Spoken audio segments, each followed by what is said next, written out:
Good afternoon সকলকে সকলকে VSC balloon মঠে স্বাগত। আমি তোমাদের রজত স্যার। আসন্ন স্কুল সার্ভিস কমিশনের গ্রুপ সি এবং গ্রুপ ডিতে যে স্ট্যাটিক জিকে এবং কারেন্ট অ্যাফেয়ার্স পার্টটা আছে, সেই পার্ট থেকে গ্রুপ সি এর ক্ষেত্রে ৭৫ নম্বরের মধ্যে ৩০ নম্বর এই পার্ট থেকে আসবে এবং গ্রুপ ডি এর ক্ষেত্রেও ৬০ নম্বরের মধ্যে ৩০ নম্বর কিন্তু এই পার্ট থেকে আসবে।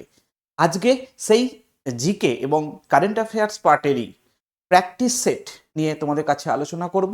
মোট ৩০টা কোশ্চেন নিয়ে আমি এই প্র্যাকটিস সেটটা তৈরি করেছি, কিন্তু এই প্র্যাকটিস সেটে ৩০টা কোশ্চেনের যে এক্সপ্লানেশন যেগুলো থাকবে সেটা কিন্তু হয়তো দেখা যাবে ৩০টা কোশ্চেন উত্তর দিতে গিয়ে আমরা প্রায় ২০০টা কোশ্চেনকে আমরা কিন্তু সলভ করতে পারবো আজকের ক্লাসের মধ্যে দিয়ে।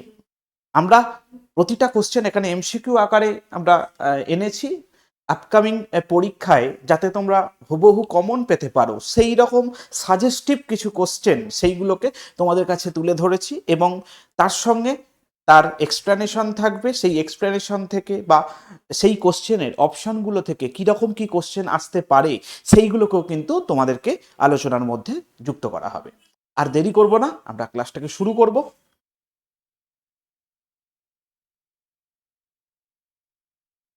দেখো, প্রথম কোশ্চেন, প্রথমে এই জিকে পার্ট এবং কারেন্ট অ্যাফেয়ার্স পার্টের মধ্যে কিন্তু যে সিলেবাসটা আছে এবং বিগত বছরের যে কোশ্চেনের যে প্যাটার্ন, সেই প্যাটার্ন অনুসারে যদি দেখতে যাই তাহলে কিন্তু এখানে ইতিহাস, ভূগোল, পলিটি, ইকোনমিক্স এবং জিকে, স্ট্যাটিক জিকে পার্ট এবং কারেন্ট অ্যাফেয়ার্স পার্ট থেকে কিন্তু কোশ্চেন কিন্তু আসে। সেই রকমভাবেই আমি কিন্তু এই সেটটাকে তৈরি করেছি। দেখো, প্রথম কোশ্চেনের উত্তর, আমাদের পারস্যের কোন আক্রমণকারীর সাথে পণ্ডিত আলবেরুনি আফগানিস্তান এবং ভারতে এসেছিলেন? তার মানে পণ্ডিত আলবেরুনি কার সঙ্গে ভারতে এসেছিলেন, এটা কিন্তু পরীক্ষার কোশ্চেন। এখানে অপশন দেখে কিন্তু তোমরা উত্তর খুব ইজিলি করতে পারবে। দেখো, এখানের উত্তর আমাদের মোহাম্মদ গজনি, কিন্তু বাকি অপশনগুলো সম্বন্ধেও আমরা কিন্তু জানবো।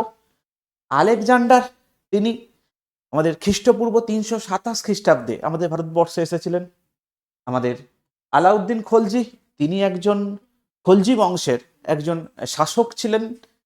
আমাদের সুলতানি বংশের মধ্যে যে খলজি বংশ ছিল, সেই খলজি বংশের একজন শাসক আলাউদ্দিন খলজি। মোহাম্মদ ঘোরি, আমাদের ঘোর সাম্রাজ্য, আমাদের ১৯৯১ সালের তরাইনের যুদ্ধ, এবং সেই সময় আমাদের মোহাম্মদ ঘোরি আমাদের ভারতে এসেছিলেন এবং আমাদের মোহাম্মদ ঘোরির হাত ধরেই কিন্তু আমাদের সুলতানি বংশের সূচনা হয়, যেটা করেছিল আমাদের মোহাম্মদ ঘোরির একজন কৃতদাস কুতুবুদ্দিন আইবক। তার মানে মোহাম্মদ ঘোরি, যিনি এসেছিলেন আমাদের ১১৯১ সালে, এবং মোহাম্মদ গজনি, ইনি ১০০০ থেকে ১০২৭-এর মধ্যে মোট ১৭ বার আমাদের ভারত আক্রমণ করেছিলেন মোহাম্মদ গজনি, এবং গজনির সঙ্গে এসেছিলেন পণ্ডিত আলবেরুনি। এরপরে দেখো, আমরা উত্তরটা দেখব যে মোহাম্মদ গজনি এখানে উত্তর হয়েছে। আচ্ছা, এখান থেকে আর কি কি জিনিস আমরা তথ্য হিসাবে আমরা জানবো, যে আমাদের খ্রিস্টাব্দ ১০০০ থেকে ১০২৭ খ্রিস্টাব্দের মধ্যে মোট ১৭ বার তিনি ভারত আক্রমণ করেছিলেন, এবং তার ভারত আক্রমণের প্রধান মোটিভ কি ছিল। দেখো, আমাদের ভারতবর্ষে প্রথম সুলতানি বা মুসলিম আক্রমণ ঘটে, সেটা ৭১২ খ্রিস্টাব্দে মোহাম্মদ বিন কাসিম প্রথম করেছিল। মোহাম্মদ বিন কাসিমের ভারত আক্রমণের উদ্দেশ্য ছিল দুটো, একটা মুসলিম ধর্মের প্রচার করা, এবং ২ নম্বর হচ্ছে ভারত থেকে ধনসম্পত্তি লুট করা। এবং দুটো কাজই একসঙ্গে তিনি করেছিলেন, এবং ভারতকে তিনি ভালোবেসে ফেলেছিলেন, এবং ভারতে তিনি কিছুদিন সাম্রাজ্য বিস্তার করেছিলেন। কিন্তু তার সাম্রাজ্য মাত্র ৫০ বছর স্থায়ী ছিল। ৫০ বছর পরে তিনি কি করলেন, তিনি তার দেশে ফিরে গেলেন, এবং পরবর্তীকালে বেশ কিছু আমাদের মুসলিম শাসক বা মুসলিম রাজা তারা ভারতবর্ষে এসেছে। তার মধ্যে একজন মোহাম্মদ গজনি, এনার ভারতে আসার লক্ষ্য একটাই ছিল, ভারত ধনসম্পদে ভরা একটা দেশ, এবং এই ধনসম্পদকে লুট করা মোহাম্মদ গজনির প্রধান উদ্দেশ্য ছিল। তিনি যে ১৭ বার ভারতে এসেছিলেন, তার লক্ষ্য একটাই, ভারত থেকে সম্পদ লুট করব, লুট করে তার দেশে নিয়ে যাব। দেখো, তিনি মামুদের সব থেকে গুরুত্বপূর্ণ অভিযান হচ্ছে ১০২৫ খ্রিস্টাব্দে, অনেক সময় এটাকে ১০২৬ বলা হয়, কারণ ২৫ খ্রিস্টাব্দে তিনি গুজরাটের এই যে কাঠিওয়ার উপকূলে এসেছিলেন, এবং সেখানে সোমনাথ মন্দিরকে তিনি আক্রমণ করেছিলেন এবং সোমনাথ মন্দির থেকে তিনি প্রায় 200 কোটি সোনার কয়েন আমাদের ভারত থেকে তিনি তার দেশে নিয়ে গিয়েছিলেন এবং প্রচুর ধনসম্পদ তিনি নিয়ে গিয়েছিলেন আমাদের সুলতান মাহমুদ তার শেষবারের আগের যখন তিনি ভারত অভিযান করেছিলেন। আচ্ছা, এরপরে দেখো আমাদের আল বিরুনির বিখ্যাত রচনাগুলির মধ্যে কিতাবুল হিন্দ পরীক্ষায় আসে বহুবার। আমাদের তারিক ই হিন্দ, মোহাম্মদ গজনির দরবারে আরেকজন বিখ্যাত পণ্ডিত ছিলেন ফিরদৌসি, মানে মোহাম্মদ গজনির দরবারে আরেকজন বিখ্যাত পণ্ডিত ছিল। তার মানে এখান থেকে এই কোশ্চেনটা এসেছে যে আমাদের আল বিরুনি কার সময় ভারতে এসেছিলেন বা কার সঙ্গে ভারতে এসেছিলেন। এটাও কোশ্চেন আসতে পারে যে ফিরদৌসি ইনি কার সঙ্গে ভারতে এসেছিলেন। ইনি এসেছিলেন শাহনামা, ইনিও আমাদের সুলতান মাহমুদের সঙ্গে এসেছিলেন, তার বিখ্যাত রচনা হচ্ছে শাহনামা। আচ্ছা, এছাড়াও আর একজন বিখ্যাত অপশন তোমরা দেখতে পেয়েছো, প্রথম অপশন ছিল আলেকজান্ডার। সেই আলেকজান্ডার সম্বন্ধে একটু জেনে নেবো। আলেকজান্ডার দ্য গ্রেট খ্রিস্টপূর্ব 327 সালে তিনি ভারতে এসেছিলেন এবং 325 খ্রিস্টাব্দ পর্যন্ত তিনি ভারতে ছিলেন। আমাদের আখামেদ সাম্রাজ্যের জয়ের পর ম্যাসিডোনিয়ার সেনাবাহিনী উত্তর পশ্চিম ভারতের দিকে অগ্রসর হয় এবং সিন্ধু উপত্যকা অভিযানে পরিচালনা করে। তার মানে এই ম্যাসিডোনিয়ার রাজা আমাদের আলেকজান্ডার তিনি ভারতে এসেছিলেন, ভারতে এসে তিনি ভারতকে দখল করেছিলেন, মানে সিন্ধুকে তিনি ক্রস করেছিলেন। মানে অ্যাকচুয়ালি তখনকার সময় সিন্ধু নদ পর্যন্ত হচ্ছে ভারতের সীমানা ছিল। সিন্ধু নদের ওই দিকটা সেটা আফগানিস্তান, মানে পাকিস্তান তো এক সময় ভারতের সঙ্গেই যুক্ত ছিল, তাই সিন্ধু নদকে তিনি অতিক্রম করেছিলেন এই 325 থেকে 327 খ্রিস্টপূর্বাব্দের মধ্যে। চলে যাব পরের কোশ্চেন। আমাদের পুরাতন দিল্লির লাল কেল্লায় প্রধানমন্ত্রী কোন জাতীয় উৎসবে জাতীয় পতাকা উত্তোলন করেন? তার মানে এই কোশ্চেনটা একটা গুরুত্বপূর্ণ কোশ্চেন। আমরা জানি যে লালকেল্লা, এই লালকেল্লায় জাতীয় পতাকা উত্তোলন করা হয়, কিন্তু এই জাতীয় পতাকা এটা দুটো আলাদা সময়, একটা স্বাধীনতা দিবস, একটা প্রজাতন্ত্র দিবস, দুটো আলাদা সময়তেই কিন্তু আলাদা আলাদা ব্যক্তি কিন্তু এই জাতীয় পতাকাটা উত্তোলন করেন। যে এবার কোশ্চেন আসছে যে প্রধানমন্ত্রী কবে জাতীয় পতাকাটা উত্তোলন করেন আমাদের দিল্লির লালকেল্লা, সেটা স্বাধীনতা দিবসে না প্রজাতন্ত্র দিবস? দেখো, এটা কমন সেন্স থেকে আমাদের বলে থাকে যে আমাদের ভারতবর্ষে আদতে নাম্বার 1 সিটিজেন আমাদের প্রেসিডেন্ট, রাষ্ট্রপতি। কিন্তু তোমরা বিভিন্ন ক্ষেত্রে দেখেছো যে কোনো একটা বড় প্রজেক্ট হচ্ছে, এই যে কিছুদিন আগে চেনাব ব্রিজ উদ্বোধন হলো, আচ্ছা, হাইয়েস্ট, পৃথিবীর সব থেকে হাইয়েস্ট ব্রিজ, কিন্তু এই ব্রিজটার উদ্বোধন হলো, কিন্তু এটা রাষ্ট্রপতিকে দেখতে পেলে, দ্রৌপদী মুর্মুকে দেখতে পেলে না। আমাদের পাম্বান সেতু তামিলনাড়ুতে উদ্বোধন হলো, সেটাতে দ্রৌপদী মুর্মুকে দেখতে পেলে না, প্রধানমন্ত্রীকে দেখতে পেলে। তার মানে আমাদের ভারতবর্ষের আলটিমেট ক্ষমতা প্রধানমন্ত্রীর হাতে থাকে। এবার আমাদের ভারতবর্ষে তার মানে মেন ইম্পর্টেন্ট যে ঘটনাগুলো, এগুলো প্রধানমন্ত্রী আগ বেরিয়ে আসবে। তেমনি আমাদের প্রজাতন্ত্র দিবস এবং স্বাধীনতা দিবস দুটোই একটা সমান গুরুত্বপূর্ণ বিষয়। অনেক অংশে আমাদের প্রজাতন্ত্র দিবসের গুরুত্ব কিন্তু স্বাধীনতা দিবসের থেকে বেশি। কিন্তু এবার কোশ্চেনটা কি দেখো, যে প্রধানমন্ত্রী অ্যাকচুয়ালি কবে পতাকা উত্তোলন করে, একটু কনসেপ্ট দিয়ে বুঝবো আমরা। দেখো, আমাদের ভারতের আগে প্রজাতন্ত্র দিবস হয়েছে না আগে স্বাধীনতা দিবস হয়েছে? আগে আমরা স্বাধীন হয়েছি 1947-এ, তারপরে প্রজাতন্ত্র দিবস পালন হয়েছে 1950-এর 26শে জানুয়ারি থেকে। তার মানে আগে, মানে আমরা স্বাধীন আগে হয়ে গেছি, মানে স্বাধীনতার সময় পতাকা কে উত্তোলন করবে? অবশ্যই সেই সময়কার প্রধানমন্ত্রী জওহরলাল নেহেরু। তাই আমাদের এই আমাদের যখন আমাদের ভারত যখন স্বাধীন হয়, সেই স্বাধীনতা দিবসে আমরা পতাকা উত্তোলন করে হচ্ছে আমাদের ভারতীয় সম্মানীয় প্রধানমন্ত্রী। এবং আমাদের ভারতীয় সম্মানীয় রাষ্ট্রপতি কবে পতাকা উত্তোলন করেন? 1950-এর 26শে জানুয়ারি, মানে প্রজাতন্ত্র দিবস, এবং প্রতি প্রজাতন্ত্র দিবসে আমাদের রাষ্ট্রপতি পতাকা উত্তোলন করেন। মানে কনসেপ্ট দিয়ে আমরা উত্তরটা করতে পারলাম। আচ্ছা, দেখো এরপরে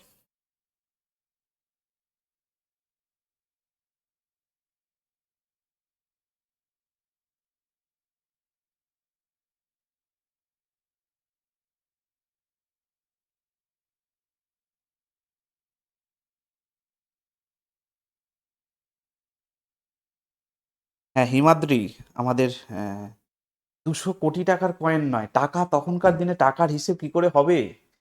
200 কোটি কয়েন, 200 কোটি মুদ্রা নিয়ে তিনি কিন্তু আমাদের দেশ থেকে তিনি কিন্তু চলে গিয়েছিলেন। 200 কোটিটা, তার মানে এখনকার দিনে যদি এক একটা কয়েন যদি আমি গড়ে ধরি, যদি 20 গ্রাম বা 25 গ্রাম করে কয়েন, বা 50 গ্রামেরও কয়েন হতে পারে, তার মানে মানে 200 কোটি ইন্টু 50 গ্রাম, মানে 1 গ্রামের দাম 10,000 টাকা, ইন্টু 10,000, অত টাকা, অত সম্পত্তি আমাদের ভারত থেকে কিন্তু নিয়ে চলে গিয়েছিলেন।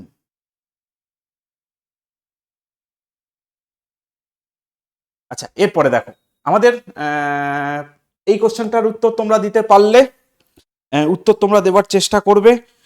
আমি মেসেজ দেখা শুরু করেছি, এতক্ষণ মেসেজটা দেখতে একটুখানি দেরি হচ্ছিল। আচ্ছা, হিমাদ্রি, ঠিক আছে, বুঝতে পেরেছো। আচ্ছা, এরপরে দেখো আমাদের যে 2 নম্বর কোশ্চেনের এক্সপ্লেনেশনটা। আমার এখানে মানে খাতায় নোট করার খুব বেশি প্রয়োজন নেই। ক্লাসটাকে যদি তুমি উপভোগ করতে পারো, মানে 30টা কোশ্চেনের ক্লাস যদি উপভোগ করতে পারো, তুমি গ্যারেন্টি দিচ্ছি তুমি 300টা কোশ্চেন জেনে তুমি কিন্তু ক্লাস থেকে বের হবে। আচ্ছা, এরপরে দেখো স্বাধীনতা দিবস। স্বাধীনতা দিবস 1947 সালে, এই সময় যখন এ প্রতিষ্ঠা হয়েছিল, তখন 15ই আগস্ট এখানে পতাকা উত্তোলন করেছিল আমাদের জওহরলাল নেহেরু, আমাদের প্রধানমন্ত্রী। আচ্ছা, প্রজাতন্ত্র দিবসে আমাদের লালকেল্লাতে পতাকা উত্তোলনের দায়িত্ব থাকে আমাদের রাষ্ট্রপতির। আচ্ছা, এছাড়াও যে বাকি দুটো অপশন ছিল, গান্ধী জয়ন্তী, এখানে পতাকা লালকেল্লাতে উত্তোলিত হয় না, 2 অক্টোবর। এবং আমাদের জাতীয় সংবিধান দিবস, এটা 26শে নভেম্বর। আমাদের সংবিধান, আমাদের গণপরিষদ এই 26শে নভেম্বর দিনেতে আমাদের গণপরিষদ সংবিধানকে অ্যাডাপ্ট করেছিল। সেই অ্যাডাপ্ট করার দিনটাকেই আমরা এই জাতীয় সংবিধান দিবস হিসাবে পালন করি। এখানেতেও কিন্তু লালকেল্লাতে কোনো পতাকা উত্তোলিত হয় না। পরের কোশ্চেন। আচ্ছা, দেখো আমাদের নিম্নলিখিতদের মধ্যে কে কাকতীয় রাজবংশের শাসনের অবসান ঘটিয়েছিলেন? আচ্ছা, খুব গুরুত্বপূর্ণ একটা কোশ্চেন আমাদের। আচ্ছা, এখানে উত্তর করতে গেলে একটু কনসেপ্ট যদি ক্লিয়ার থাকে তাহলে কিন্তু আমরা উত্তরটা করতে পারবো। আচ্ছা, দেখো আমাদের আগে উত্তরটা বলে দিই। আমাদের উত্তর হচ্ছে আমাদের দিল্লি সুলতানাত, মানে সুলতানি যুগের সময় আমাদের কাকতীয় রাজবংশের অবসান ঘটেছিল। যে কাকতীয় রাজবংশ বা কাকতীয় রাজবংশের সঙ্গে সুলতানি যুগের যে সম্পর্ক, এটাকে একটুখানি তোমাদের সঙ্গে আলোচনা করি।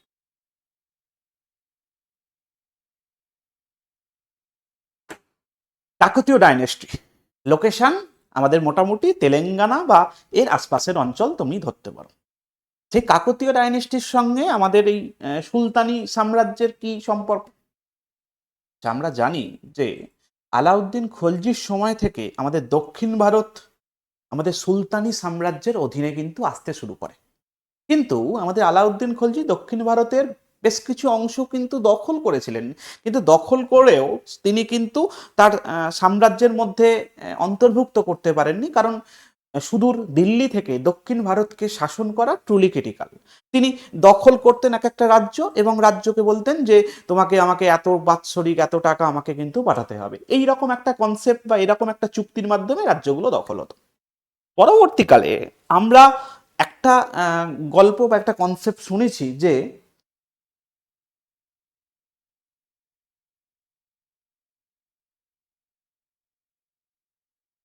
আমরা একটা কনসেপ্ট শুনেছি। কনসেপ্টটা কি না, মোহাম্মদ বিন তুগলক তিনি তার রাজধানী স্থানান্তর করেছিলেন কোথায় না, দিল্লি থেকে দৌলতাবাদ বা দেবগিরি। এবং দেবগিরি তার পাশাপাশি অংশ হচ্ছে এই কাকতীয় ডাইনেস্টি। একটা সময় কাকতীয় ডাইনেস্টির এরিয়া কিন্তু দেবগিরির মধ্যে পড়তো। পরবর্তীকালে তিনি যখন মোহাম্মদ বিন তুগলক এবং মোহাম্মদ বিন তুগলকের যে পূর্বপুরুষ, তারা অ্যাকচুয়ালি এই কাকতীয় ডাইনেস্টিকে হারিয়েছিল এবং এই কাকতীয় ডাইনেস্টিকে দিল্লি সুলতানাতের আন্ডারে যুক্ত করেছিল। আচ্ছা, এর বিষয়টা একটু বলি তোমাদের যে আমাদের মোহাম্মদ বিন তুগলক তার সাম্রাজ্য, তার রাজধানী স্থানান্তর করলো কোথায় না, দিল্লি থেকে দেবগিরিতে। এবং যখন তিনি দেবগিরিতে তার রাজধানী স্থানান্তর করলেন, তখন এই কাকতীয় ডাইনেস্টিকে পুরোপুরি ধ্বংস করলেন। যদিও ধ্বংসটা তার বাবা করেছিল, কিন্তু তিনি বাকি যে কাজটা পড়েছিল সেই কাজটাকে শেষ করলেন। এবং এই কাকতীয় ডাইনেস্টির দুজন সেনাপতি, একজন হরিহর এবং একজন বুক্কা, সেই দুজন হিন্দু সেনাপতিকে তিনি অ্যারেস্ট করে নিয়ে গেলেন দিল্লিতে। কেন না, তিনি মোহাম্মদ বিন তুগলক বুঝেছিলেন যে এর মধ্যে কিছু ক্ষমতা আছে, এদেরকে দিয়ে আমি ভবিষ্যতে কিছু করতে পারবো, এবং এদেরকে পরবর্তীকালে অ্যারেস্ট করে নিয়ে গেলেন এবং মুসলিম ধর্মে দীক্ষিত করলেন। এবং পরবর্তীকালে যখন মোহাম্মদ বিন তুগলক তার দৌলতাবাদ থেকে আবারও দিল্লিতে রাজধানী স্থানান্তর করলো, আমাদের জলের সমস্যা এবং দৌলতাবাদ থেকে আমাদের পূর্ববঙ্গ বা আমাদের বাংলাকে শাসন করা কঠিন হয়ে পড়ছিল, এই সমস্যার জন্য রাজধানীকে আবার পুনরায় দিল্লিতে যখন নিয়ে গেলেন, তখন দৌলতাবাদ বা আমাদের দক্ষিণ ভারতের ক্ষমতা আস্তে আস্তে কমতে আরম্ভ করলো। আমাদের সুলতানি যুগের বা সুলতানদের হাত থেকে দক্ষিণ ভারত বেরিয়ে যেতে শুরু করলো। তখন ওই হরিহর এবং বুক্কাকে আমাদের দিল্লি থেকে আমাদের মোহাম্মদ বিন তুগলক একটা শর্তে ছাড়লো যে তোমাদেরকে আমি মুক্তি দিচ্ছি, তোমরা দক্ষিণ ভারতের বিভিন্ন অংশগুলো যেখানে তোমরা ক্ষমতা ছিল সেই অংশগুলোকে থেকে তুমি রাজস্ব যে পাবে সেই রাজস্বটা তুমি আদায় করে আমাদের দিল্লিতে পাঠাবে। কারণ আমাদের এই দিল্লি থেকে দৌলতাবাদ এবং দৌলতাবাদ থেকে দিল্লি করতে গিয়ে আমাদের সুলতানি যুগের মোহাম্মদ বিন তুগলকের প্রায় সব সম্পত্তি ধ্বংস হয়ে গিয়েছিল। সম্পত্তি মানে টাকা ছিল না, টাকার জন্য তিনি তাদের ছেড়ে দিয়েছিলেন।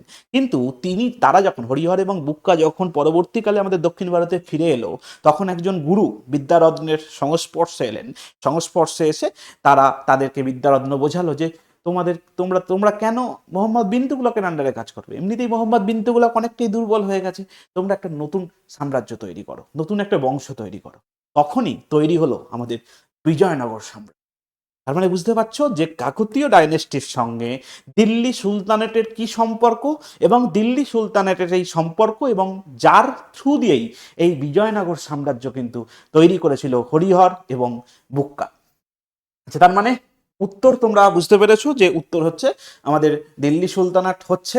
আচ্ছা, কাকতীয় বংশ যেটা তেলেগু রাজবংশ, বর্তমানে অন্ধ্রপ্রদেশ এবং তেলেঙ্গানার কিছু অংশ নিয়ে এটা গড়ে উঠেছিল। 1323 খ্রিস্টাব্দে কাকতীয় শাসনের অবসান ঘটে। এটা করেছিল কে? গিয়াসুদ্দিন তুগলক, মোহাম্মদ বিন তুগলকের যে পূর্বপুরুষ। এবং তিনি যখন ওয়ারেঙ্গল জয় করেন, কাকতীয় ডাইনেস্টির রাজধানী ছিল কোথায়? ওয়ারেঙ্গলকে যখন জয় করেন তখন এই আমাদের কাকতীয় বংশ পরাজিত হয়। এবং কাকতীয় বংশে সেই সময় শেষ শাসক ছিলেন হচ্ছেন আমাদের প্রতাপরুদ্রদেব। পরীক্ষায় কোশ্চেন এসেছে প্রতাপরুদ্রদেব ইনি কোন বংশের শাসক ছিলেন। তার মানে আমরা সংক্ষেপে কাকতীয় ডাইনেস্টি সম্বন্ধে জেনে নিলাম, যার রাজধানী ওয়ারেঙ্গল এবং যার শেষ শাসক প্রতাপরুদ্রদেব। এবং এই কাকতীয় বংশ ধ্বংস হয়েছিল আমাদের তুগলক বংশের হাত ধরে, মানে গিয়াসুদ্দিন তুগলকের হাত ধরে, এবং মোহাম্মদ বিন তুগলক কাকতীয় বংশকে একবারে সমাপ্ত ঘোষণা করে দিয়েছিল।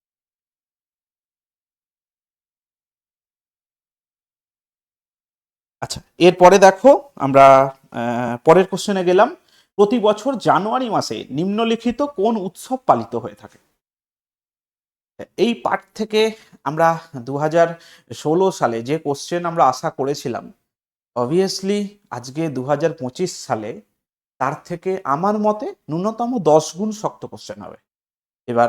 তাই আমার কোশ্চেন কিন্তু অন্যান্য ইউটিউব চ্যানেলের মতো ওই রকম ঠিক ওইরকম সেই চোখা চোখা কোশ্চেন কিন্তু থাকবে না যে আমি 30টা কোশ্চেনের মধ্যে আমি নিজেই 25টা কোশ্চেনের উত্তর দিয়ে দিলাম। মানে এখানে কিন্তু কোশ্চেনের মান মানে অন্যান্য চ্যানেলের থেকে কিন্তু একটু বেটার হবে, কারণ আমাদের কম্পিটিশন 2016-তে যেটা ছিল, আজকে 2025-এ দাঁড়িয়ে কিন্তু কম্পিটিশনের আকাশ পাতাল পার্থক্য হয়ে গেছে। এবং কোশ্চেনের মানও কিন্তু সেই রকমই থাকবে, তা না হলে কাট অফটাকে মেনটেন করতে পারবে না। দেখো আমাদের প্রতি বছর জানুয়ারি মাসে নিম্নলিখিত কোন উৎসব পালিত হয়। মানে এখান থেকে কি কোশ্চেন কি দিচ্ছে, মানে আমাদেরকে জানতে হবে এই যে বিভিন্ন উৎসব, এটা কোথাকার উৎসব সেটা তো আমরা জানি, অনেকে জানি, কিন্তু এটা কোন সময়ে পালিত হয় একটু কনসেপ্ট দিয়ে বা একটু যদি ঠিকঠাক ভাবে আমরা যদি এগুলো একটু বুঝি, তাহলে কিন্তু আমরা কিন্তু উত্তর করতে পারবো। আচ্ছা, এই যে আমাদের এর মধ্যে আমাদের গুড়ি পদুয়া, এটা মহারাষ্ট্রের নববর্ষ। অ্যাকচুয়ালি আমাদের যে বাঙালি নববর্ষ যেরকম পয়লা বৈশাখ বলে থাকি, যেমন এই উগাদি হচ্ছে অন্ধ্রপ্রদেশের নববর্ষ, অন্ধ্রপ্রদেশ তেলেঙ্গানার নববর্ষ। এই নববর্ষগুলো মোটামুটি ওই যে চৈত্র মাস এবং বৈশাখ মাসের ওই সময়টা পালিত হয়ে থাকে। গুড়ি পদুয়া এটা চৈত্র মাসে পালিত হয়ে থাকে। বাকি বিভিন্ন রাজ্যের যত নববর্ষ পালিত হয়ে থাকে, আমাদের পয়লা বৈশাখ, তারপরে অন্ধ্রপ্রদেশের উগাদি, এইগুলো সব কিন্তু মূলত আমাদের পয়লা বৈশাখের সময় পালিত হয়ে থাকে। তার মানে সেইগুলো কবে হয়? সেইগুলো হয় হচ্ছে আমাদের মার্চ এপ্রিল মাসে। তার মানে মাথায় রাখবে যে আমাদের যত নববর্ষ উৎসব সেগুলো সব মার্চ এপ্রিল মাসে অনুষ্ঠিত হয়। তার মানে জানুয়ারি মাসে কি উৎসব পালিত হয়? মকর সংক্রান্তি উৎসব, মানে আমাদের যেটা পিঠে পার্বণ। এই পিঠে পার্বণ বিভিন্ন রাজ্যে বিভিন্ন নামে পরিচিত। আমাদের পরীক্ষায় আসবে যে অ্যাকচুয়ালি যে তার মানে মকর সংক্রান্তি বা পিঠে পার্বণের সময় কোন উৎসব কোথায় পালিত হয়। মানে এটা সিম্পল কোশ্চেন, কিন্তু এটাকে ঘুরিয়ে দিয়েছে যে জানুয়ারি মাসে কোন উৎসব পালিত হয়ে থাকে।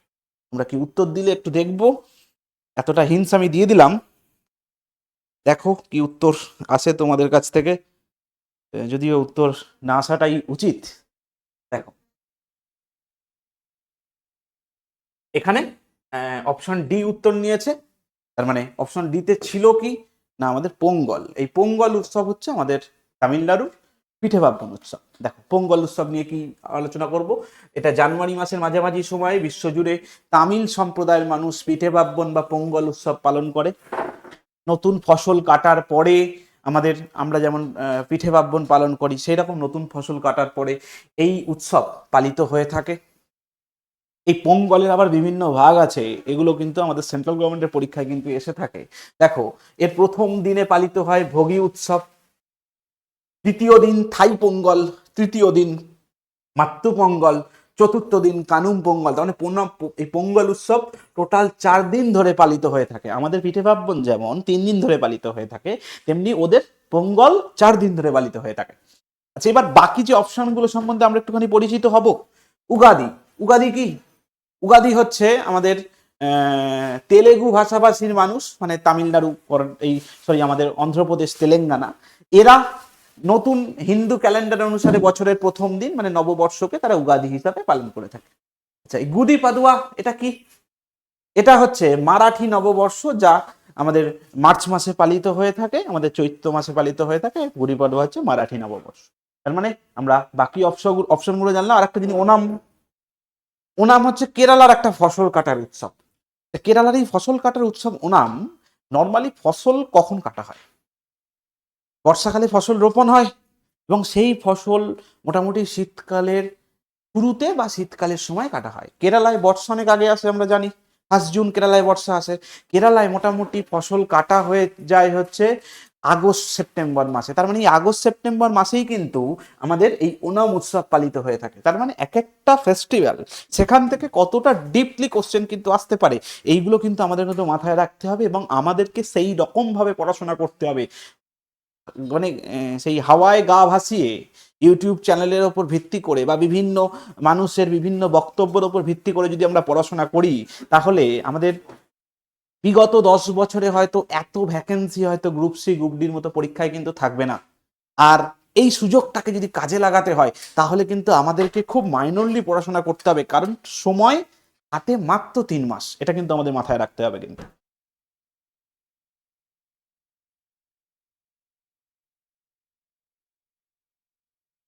কল্যাণ, থ্যাংক ইউ।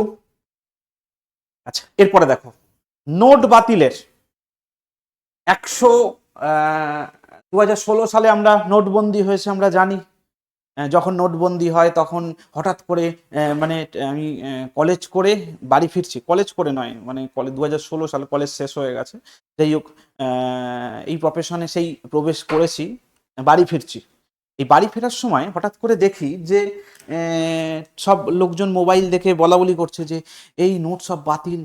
আমার মাথায় ঠিক ব্যাপারটা ঢুকতেও না, কি বলছে না বলছে। পরবর্তীকালে বাড়িতে এসে টিভি টিভি দেখে যা দেখলাম যে না, কাল থেকে আর ওই 500 1000 টাকার নোট আর চলবে না। এ মহা সমস্যা। নতুন কি হবে কি হবে। মাঝখানে কিছুদিন নোটের খুব সমস্যা, 100 টাকার বেশি নোট আর চলছে না। মানুষের হাতে অনেক 500 টাকা 1000 টাকার নোট আছে, তারা ভাবছে নোটগুলোকে নিয়ে কি করবে। তখন তারা চিন্তা ভাবনা করছে, বা আমিও চিন্তা ভাবনা করছি কি হবে। যাই হোক, সে এক অন্য দিন গেছে, অনেক লাইন দিয়ে এটিএমে রাত 11টার সময় লাইন দিতে গেছি। আমি ফিরছি কাছ থেকে, সেই সময় দেখলাম যে এটিএমে লাইন পড়েছে। তখন আমি ভাবলাম যে তার মানে এটিএমে এবার টাকা তার মানে লোড হবে। হ্যাঁ হ্যাঁ, তার মানে সময় আমি দেখলাম যে তখন প্রায় 10টা বাজে এবং সেই সময় আমি বাড়ি থেকে বাইক নিয়ে চলে এলাম, চলে এসে এটিএম এর সামনে লাইন দিয়ে দিলাম। যাই হোক, লাইনে টাকার সেই লোড করে গেছে এবং মানুষ এক এক করে সেই টাকাটাকে তুলছে, এবং আমি যখন লাইনে দাঁড়িয়েছি আমার থেকে আর 5জন মতো টাকা পেয়েছে, তারপরে কিন্তু যারা লাইনে দাঁড়িয়েছে তারা কিন্তু আর টাকা পায়নি, টাকা সব শেষ হয়ে গেছে। তখন একটা লিমিটেশন ছিল, কত 2000 না কত টাকার বেশি টাকা তোলা যাবে না, কারণ 100 টাকার নোট, তো 100 টাকার নোট 20টার বেশি বেরোয় না, তার মানে 2000 টাকার বেশি নোট কিন্তু 2000 টাকার বেশি তোলা যাচ্ছিল না, এই একটা সমস্যা তৈরি হয়েছিল। আচ্ছা যাই হোক, এই সব আলোচনা করে লাভ নেই। এখান থেকে কোশ্চেন কি আসতে পারে, যে আমাদের মঙ্গলযানের ছবি আমাদের কোন নোটেতে আছে, আমাদের পরীক্ষার কোশ্চেন যে মঙ্গলযানের ছবি কোন নোটেতে দেখতে পাওয়া যায়। আচ্ছা, এটার উত্তর অনেকেই তোমরা জানো যে আমাদের 2000 টাকার নোটে মঙ্গলযানের ছবি আছে। সেটা তো ঠিক আছে, কিন্তু বাকি কোন নোটে কিসের ছবি আছে আমাদের কিন্তু সেটা জানতে হবে। দেখো অন্যান্য নোটের ছবিগুলো একটু দেখো।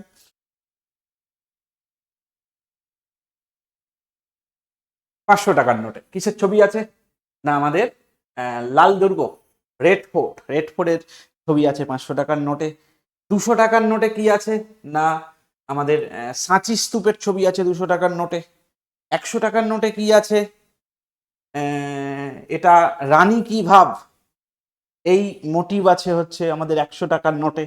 আচ্ছা 50 টাকার নোট, দেখো কি রং সেটাও কিন্তু এখানে উল্লেখ করে দিয়েছে, ল্যাভেন্ডার, এটা ফ্লুরোসেন্ট নীল রং আমাদের 50 টাকার নোট। আচ্ছা এই নোটে কার ছবি আছে, রথ সহ হাম্পির ছবি, হাম্পি মানে কর্ণাটকের হাম্পি, সেই হাম্পির ছবি আছে। আচ্ছা 20 টাকার নোটে ইলোরা গুহার চিত্রের ছবি আছে। আচ্ছা কোন রঙের সেটা দেখো, আমাদের হলুদ রঙের 20 টাকার নোট হয়, নতুন যে নোটগুলো, পুরাতন নোট কিন্তু লাল রঙের হয়। আচ্ছা এবার 10 টাকার যে নোট নতুন বেরিয়েছে সেটা চকলেট বাদামি রঙের নোট হয়েছে, সেখানে কোণারকের যে সূর্য মন্দির তার ছবি আছে। তার মানে আমরা একটা কোশ্চেন থেকে আরো 1 2 3 4 5 6টা কোশ্চেন, এই ছটা নয় 5টা কোশ্চেন, না 6টা কোশ্চেন জানলাম এবং তার কালারটা জানলাম। আচ্ছা 2000 টাকার নোটের কালার কি, লাল, বাকিগুলোর কালার কিন্তু এখানে কিন্তু উল্লেখ করা আছে, তাই নোট ডাউন করে নেবে। এরপরে দেখো ভারতের কোন প্রধানমন্ত্রী আরবিআই এর গভর্নর হিসাবে দায়িত্ব পালন করেছেন, আরবিআই এর গভর্নর হিসাবে ভারতের কোন প্রধানমন্ত্রী দায়িত্ব পালন করেছেন, খুব গুরুত্বপূর্ণ একটা কোশ্চেন, তোমরা উত্তর দেওয়ার চেষ্টা করবে।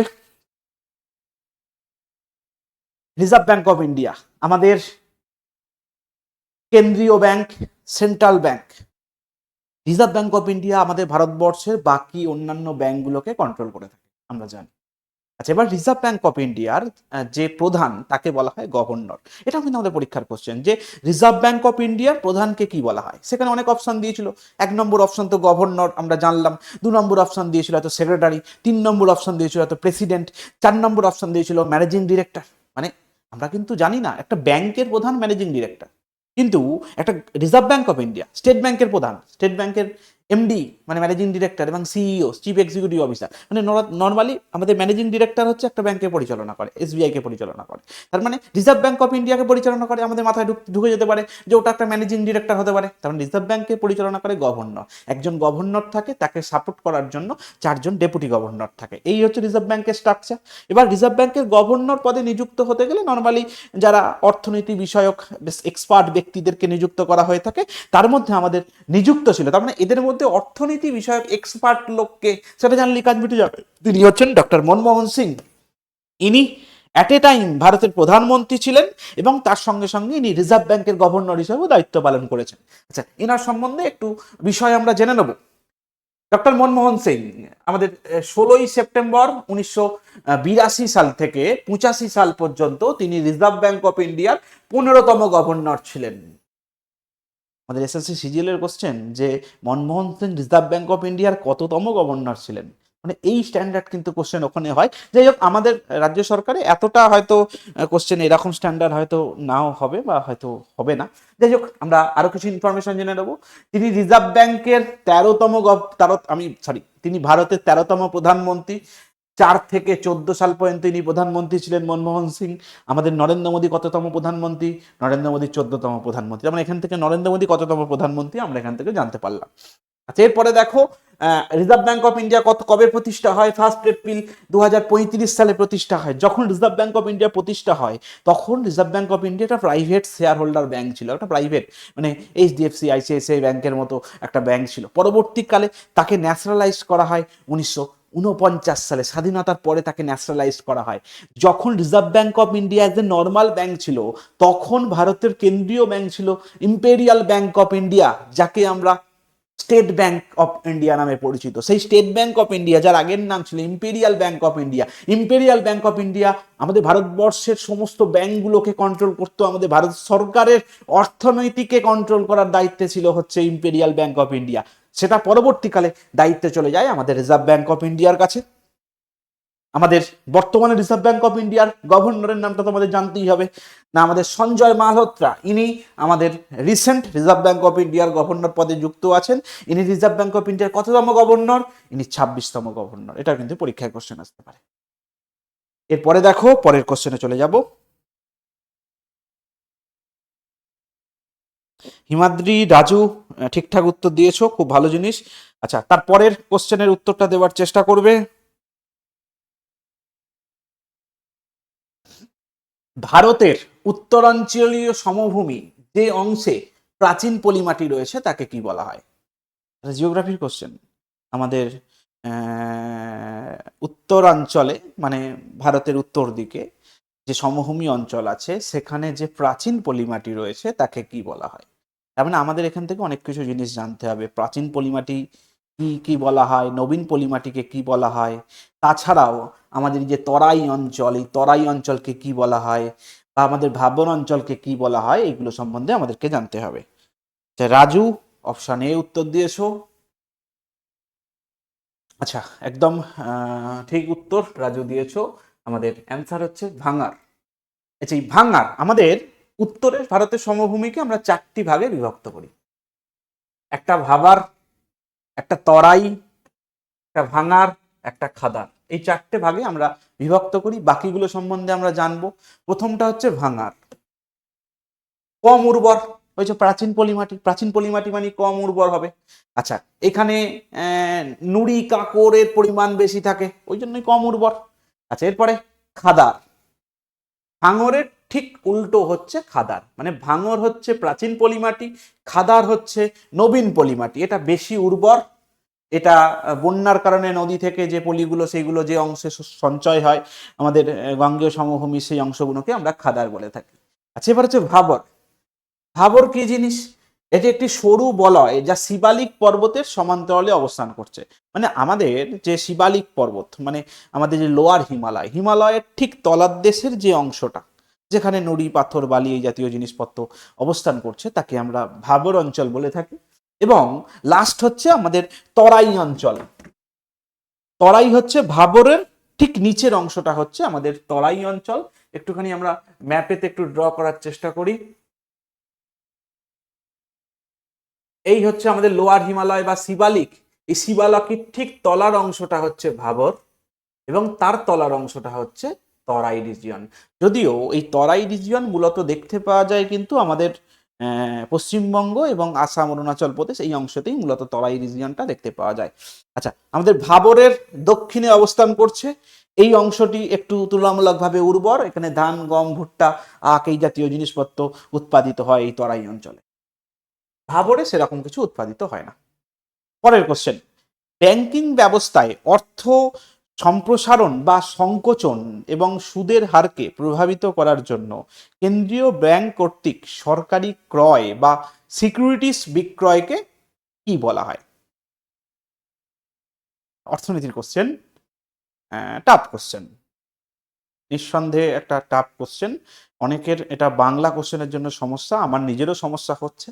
কিন্তু যাই হোক, আমাদের SSC group C, group D Bangla প্যাটার্নে পরীক্ষা হবে, এবং বাংলাকেই স্টুডেন্টরা মেনলি প্রেফার করে, যে কারণে আমাদেরকেও বাংলাটাকেই প্রেফার করতে হচ্ছে বাধ্য হয়ে। আচ্ছা, কোশ্চেন খুব একটা সোজা কোশ্চেন নয়। কি বলতে চাইছে যে আমাদের ব্যাংকিং ব্যবস্থায় সুদের হার কে প্রভাবিত করার জন্য কেন্দ্রীয় ব্যাংক, মানে reserve bank of India, RBI security ক্রয় এবং সিকিউরিটি বিক্রয়কে কি বলে?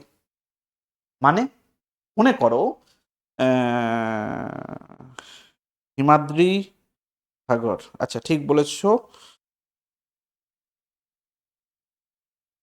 আচ্ছা, সিকিউরিটি ক্রয় এবং সিকিউরিটি বিক্রয়কে কি বলে? আচ্ছা শোনো, একটু বিষয়টা বুঝি। আচ্ছা, এটার উত্তর অ্যাকচুয়ালি হচ্ছে ওপেন মার্কেট অপারেশন বা খোলা বাজারের কার্যক্রম। বাকি অপশনগুলো ইনভ্যালিড, এগুলো রিজার্ভ ব্যাংকের কোনো কর্মসূচির মধ্যে পড়ে না। এখানে একটাই অপশন কর্মসূচির মধ্যে পড়ে, সেটা হচ্ছে ওপেন মার্কেট অপারেশন। কি জিনিস বা কিভাবে হয়ে থাকে, মনে করো রিজার্ভ ব্যাংক অফ ইন্ডিয়া হঠাৎ করে এখন দেখছো যে আমাদের রেপো রেটকে কমিয়ে দিচ্ছে। কিছুদিন আগে, 3 দিন আগে রেপো রেটকে 50 বেসিক পয়েন্ট কমিয়ে দিয়েছে। মানে আগে ছিল 6, এখন সেটাকে 5.5 করে দিয়েছে। রিজার্ভ ব্যাংক অফ ইন্ডিয়া এই রেপো রেটের মাধ্যমে, রেপো রেটের মাধ্যমে গোটা ভারত থেকে বা আমাদের দেশের অর্থনীতিকে কন্ট্রোল করে থাকে, আমাদের মুদ্রাস্ফীতি ইনফ্লেশনকে কন্ট্রোল করে থাকে। কিরকম ভাবে দেখো, আজকে যদি মনে করো আমরা বাজারে মাঝে মাঝে শুনি এই লোকের হাতে টাকা নেই, লোক কিনতে পারছে না, দোকানদানি বিক্রি হচ্ছে না, মানুষের হাতে টাকা নেই। মানুষের হাতে যদি টাকা না থাকে, তাহলে রিজার্ভ ব্যাংক অফ ইন্ডিয়া কি করবে? রিজার্ভ ব্যাংক অফ ইন্ডিয়া মানুষকে টাকা দেওয়ার চেষ্টা করবে। মানুষকে তো রিজার্ভ ব্যাংক অফ ইন্ডিয়া সরাসরি টাকা দেয় না। কি করবে না, সুদের হারকে কমিয়ে দেবে। মানে মানুষ যদি লোন নিতে যায় তাহলে সুদের হার কম। আজকে তুমি ব্যাংকে গেলে, ব্যাংক বলছে এই মাত্র 4% সুদের হার, লোন নেবে? তুমি তখন বলবে হ্যাঁ, কি ব্যবসা করবে ভাবলে না, হ্যাঁ আগে লোনটা নিয়ে নি। আবার যদি ব্যাংকে গেছো, গিয়ে শুনছো যে 12% ইন্টারেস্ট রেট, তুমি একটা ব্যবসা করবে প্ল্যান করেই গেছো, যখন শুনছো 12% ইন্টারেস্ট রেট, তখন ভাবছো যে 2 লাখ টাকা লোন নিয়ে অনেক ইন্টারেস্ট হয়ে যাবে, তার থেকে বাবা 50,000 টাকা লোন নিয়ে একটা চপের দোকান। বুঝতে পেরেছো? তার মানে মানুষকে কন্ট্রোল করার জন্য রিজার্ভ ব্যাংক অফ ইন্ডিয়া এই সুদের হারকে কমানো এবং বাড়ানো করে, সেটা হচ্ছে রেপো রেটের মাধ্যমে। আজকে রেপো রেট প্রতিনিয়ত কমে যাচ্ছে। তার অর্থ কি? তার অর্থ হচ্ছে যে মানুষের হাতে টাকা নেই, রিজার্ভ ব্যাংক অফ ইন্ডিয়া চাইছে মানুষের হাতে টাকা পৌঁছে দিতে, সেই জন্য রেপো রেটকে কমাচ্ছে। রেপো রেট যখন কমানো হবে, তখন ব্যাংকগুলো তার সুদের হার কমিয়ে দেবে। ব্যাংকগুলো সুদের হার কমিয়ে দেবে। সুদের হার কমিয়ে দিলে মানুষ বেশি করে লোন নেবে। একটা যখন লোন নেবে তখন সে ব্যবসা করবে। আমি একটা ব্যবসা শুরু করলাম, আমি ব্যবসা শুরু করে 4টে লেবারকে রাখবো, 4জন মানুষ আমার ব্যবসা থেকে ইনকাম করবে। তার মানে দেশের অর্থনীতি চলবে। আজকে আমি যদি লোনটা না নিতাম, তাহলে আমি নিজে বেকার থাকতাম এবং তার সঙ্গে আরো 3জন কর্মচারী তারাও বেকার থাকতো। আজকে আমি লোনটা নেবার জন্য 4জন আমরা রোজগারে হয়েছে, মানে আমরা 4জন মাসে 20,000 টাকা করে রোজগার করছি। তার মানে আমরা আগে 0 রোজগার করতাম, আজকে 20,000 টাকা রোজগার করছি। 20,000 টাকা রোজগার করা মানে আমরা সেই টাকাটা খরচা করব, আমরা বাজার থেকে জিনিসপত্র ক্রয় করব, টিভি, ফ্রিজ, এসি, আমাদের খাসির মাংস, মুরগির মাংস, বিভিন্ন জিনিসপত্র ক্রয় করব। তার মানে বাজার আবার চালু হবে। ওই যে বলছিলাম যে বাজার খারাপ, reserve bank of India repo রেটকে কমিয়ে দেবে। তার মানে রেপো রেটকে কমানোর মাধ্যমে রিজার্ভ ব্যাংক অফ ইন্ডিয়া বাজারকে কন্ট্রোল করে, দেশের অর্থনীতিকে কন্ট্রোল করে। এবারে এই রেপো রেটকে কন্ট্রোল করে বাজার থেকে টাকা তোলা বা অর্থনীতিকে কন্ট্রোল করা একটু সময় সাপেক্ষ, কারণ এখানে ব্যাংক মাঝখানে যুক্ত হয়ে আছে। রিজার্ভ ব্যাংক অফ ইন্ডিয়ার সব থেকে কুইকেস্ট প্রসেস হচ্ছে এই খোলা বাজার কার্যক্রম বা ওপেন মার্কেট অপারেশন। এই ওপেন মার্কেট অপারেশনে রিজার্ভ ব্যাংক অফ ইন্ডিয়া কি করে থাকে না, সিকিউরিটিস বা বন্ড বা ট্রেজারি বিল, সেই ট্রেজারি বিলকে বাজারে ছাড়ে। আচ্ছা, কি বিষয়টা একটুখানি বলি। মনে করো রিজার্ভ ব্যাংক অফ ইন্ডিয়া দেখলো বা আমাদের ভারত সরকার দেখলো মানুষের হাতে প্রচুর টাকা হয়ে গেছে। মানুষের হাতে টাকা হয়ে গেলে মানুষের ক্রয় ক্ষমতা বৃদ্ধি পাবে। আগে মনে করো আজকে শীতকালে যদি গরমকালে তুমি বাজারে গেছো, বাজারে গিয়ে দেখছো 100 টাকা ফুলকপি। তুমি ভাবছো বাবা 100 টাকা ফুলকপি দরকার নেই, আমার 20 টাকা কিলো আমি পটল নিয়ে যাই, আমি ঝিঙে নিয়ে যাই, ওটাই আমার ভালো, 100 টাকার ফুলকপি কেনার দরকার নেই। কিন্তু আমার হাতে যদি উঠতি টাকা অনেক বেশি হয়ে যায়, তখন আমি কি করবো? 100 টাকা ফুলকপি খাই, কোনো অসুবিধা নেই, আমার কাছে টাকা আছে তো। তার মানে মানুষের ক্রয় ক্ষমতা বৃদ্ধি পেলে জিনিসপত্রের দামও কিন্তু বেড়ে যাবে। এবার আজকে 100 টাকা ফুলকপি আছে, যদি সবাই যদি বলে ফুলকপি খাবো, এখন তো আর ফুলকপি চাষ হয় না, ফুলকপি শীতকালে চাষ হয়। এখন যেভাবে ফুলকপি চাষ হচ্ছে অনেক খরচা করে চাষ হচ্ছে, ওই জন্য ফুলকপির দাম বেশি। এবার সবাই যদি বলে ফুলকপি খাবো, তাহলে ফুলকপির দাম কত হবে? 100 টাকারটা 400 টাকা ফুলকপি হয়ে যাবে। আজকে যে কারণে যে আজকে খাসির মাংসের দাম 300 টাকা থেকে আজকে 1000 টাকায় গেছে, কেন? মানুষের ক্রয় ক্ষমতা বৃদ্ধি পেয়েছে। মানুষ যত ক্রয় কিনবে তত দাম বাড়বে, কারণ খাসির প্রোডাকশন তো একটা লিমিটেড, মানুষের হাতে টাকা বেশি, বেশি করে কিনছে, দাম বাড়ছে চই চই করে।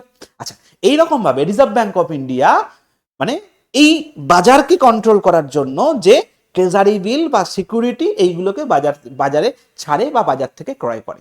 একটুখানি জিনিসটা ভালো করে বুঝবো যে বাজারে মানুষের হাতে টাকা বেশি হয়ে গেছে, তখন রিজার্ভ ব্যাঙ্ক অফ ইন্ডিয়া এই সিকিউরিটি পেপার আমাদের এই সিকিউরিটি বা বন্ডকে বাজারে ছাড়ে বা ট্রেজারি বিলকে তারা বাজারে ছাড়ে। এই ট্রেজারি বিলের কিরকম সিস্টেম, যে মনে করো ট্রেজারি বিল একটা ফেস ভ্যালু থাকে, তো 1000 টাকা, 1000 টাকা ফেস ভ্যালু। এবার সেইটা তুমি যখন ক্রয় করবে তখন হচ্ছে 9500-তে ক্রয় করবে, বা আরো কমেতেও ক্রয় করতে পারো, আরো বেশিতেও ক্রয় করতে পারো। এটা একটা ডেট থাকে যে 91 দিন, 181 দিন, 361 দিন, এরকম ডেট থাকে। ওই ডেটেতে তুমি যদি ওই ব্যাংকে আবার যাও, মানে যেখান থেকে কিনবে, নর্মালি ব্যাংকে এগুলো বিক্রি করে থাকে, মানে ব্যাংকে গিয়ে যদি তুমি এটা বিক্রি করো, যে 91 দিন পরে তোমার টাকাটা 10,000 হয়ে গেল। এবার মানুষের হাতে টাকা বেশি, মানুষকে সরকার একটা এরকম একটা অ্যাট্রাকটিভ স্কিম দিচ্ছে যে তুমি এখন 10,000 টাকা রাখো, 91 দিন পরেই এটা 11,000 টাকা হয়ে যাবে। মানুষ ভাববে যে এ বেকার, আমি এখন একটা 43 ইঞ্চি এলইডি টিভি কিনবো ভাবছিলাম, বাদ দে, 43 ইঞ্চি টিভিটা 91 দিন পরেই কিনবো, এই টাকাটা একটু বাড়িয়ে নি। মানে মানুষের হাতে টাকা বেশি হয়ে গেলে আমাদের রিজার্ভ ব্যাঙ্ক অফ ইন্ডিয়া এরকম ভাবে সিকিউরিটি বা ট্রেজারি বিলকে বাজারে বিক্রি করে মানুষের থেকে লিকুইড ক্যাশটাকে তুলে নেওয়ার জন্য।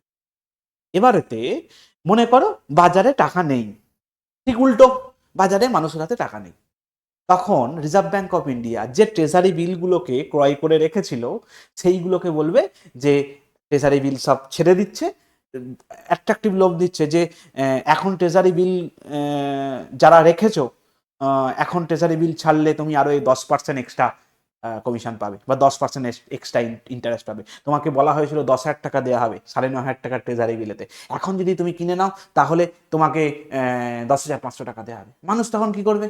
মানুষ তখন এই ট্রেজারি বিল বিক্রি করে দেবে। ট্রেজারি বিল বিক্রি করে দেওয়া মানে সরকার তাকে টাকা দিয়ে দেবে, মানে মানুষের সাথে টাকা চলে এলো। মানে এইরকম ভাবে এই ট্রেজারি বিল, বন্ড, সিকিউরিটিজ, এইগুলোকে সরকার ক্রয় এবং বিক্রয়ের মাধ্যমে আমাদের বাজার বা অর্থনীতিকে কন্ট্রোল করে থাকে। এইটাকেই বলা হয় হচ্ছে ওপেন মার্কেট অপারেশন। ক্লিয়ার হয়েছে? এইগুলো হচ্ছে বাজারের অর্থনীতিকে কন্ট্রোল করার একটা প্রসেস। আচ্ছা, আশা করি ক্লিয়ার করতে পেরেছি। যদি ক্লিয়ার না করতে পারি আবার বলবে, আমি কিন্তু রিপিট করব, অসুবিধার কিছু বিষয় নেই। দেখো পরের কোশ্চেন,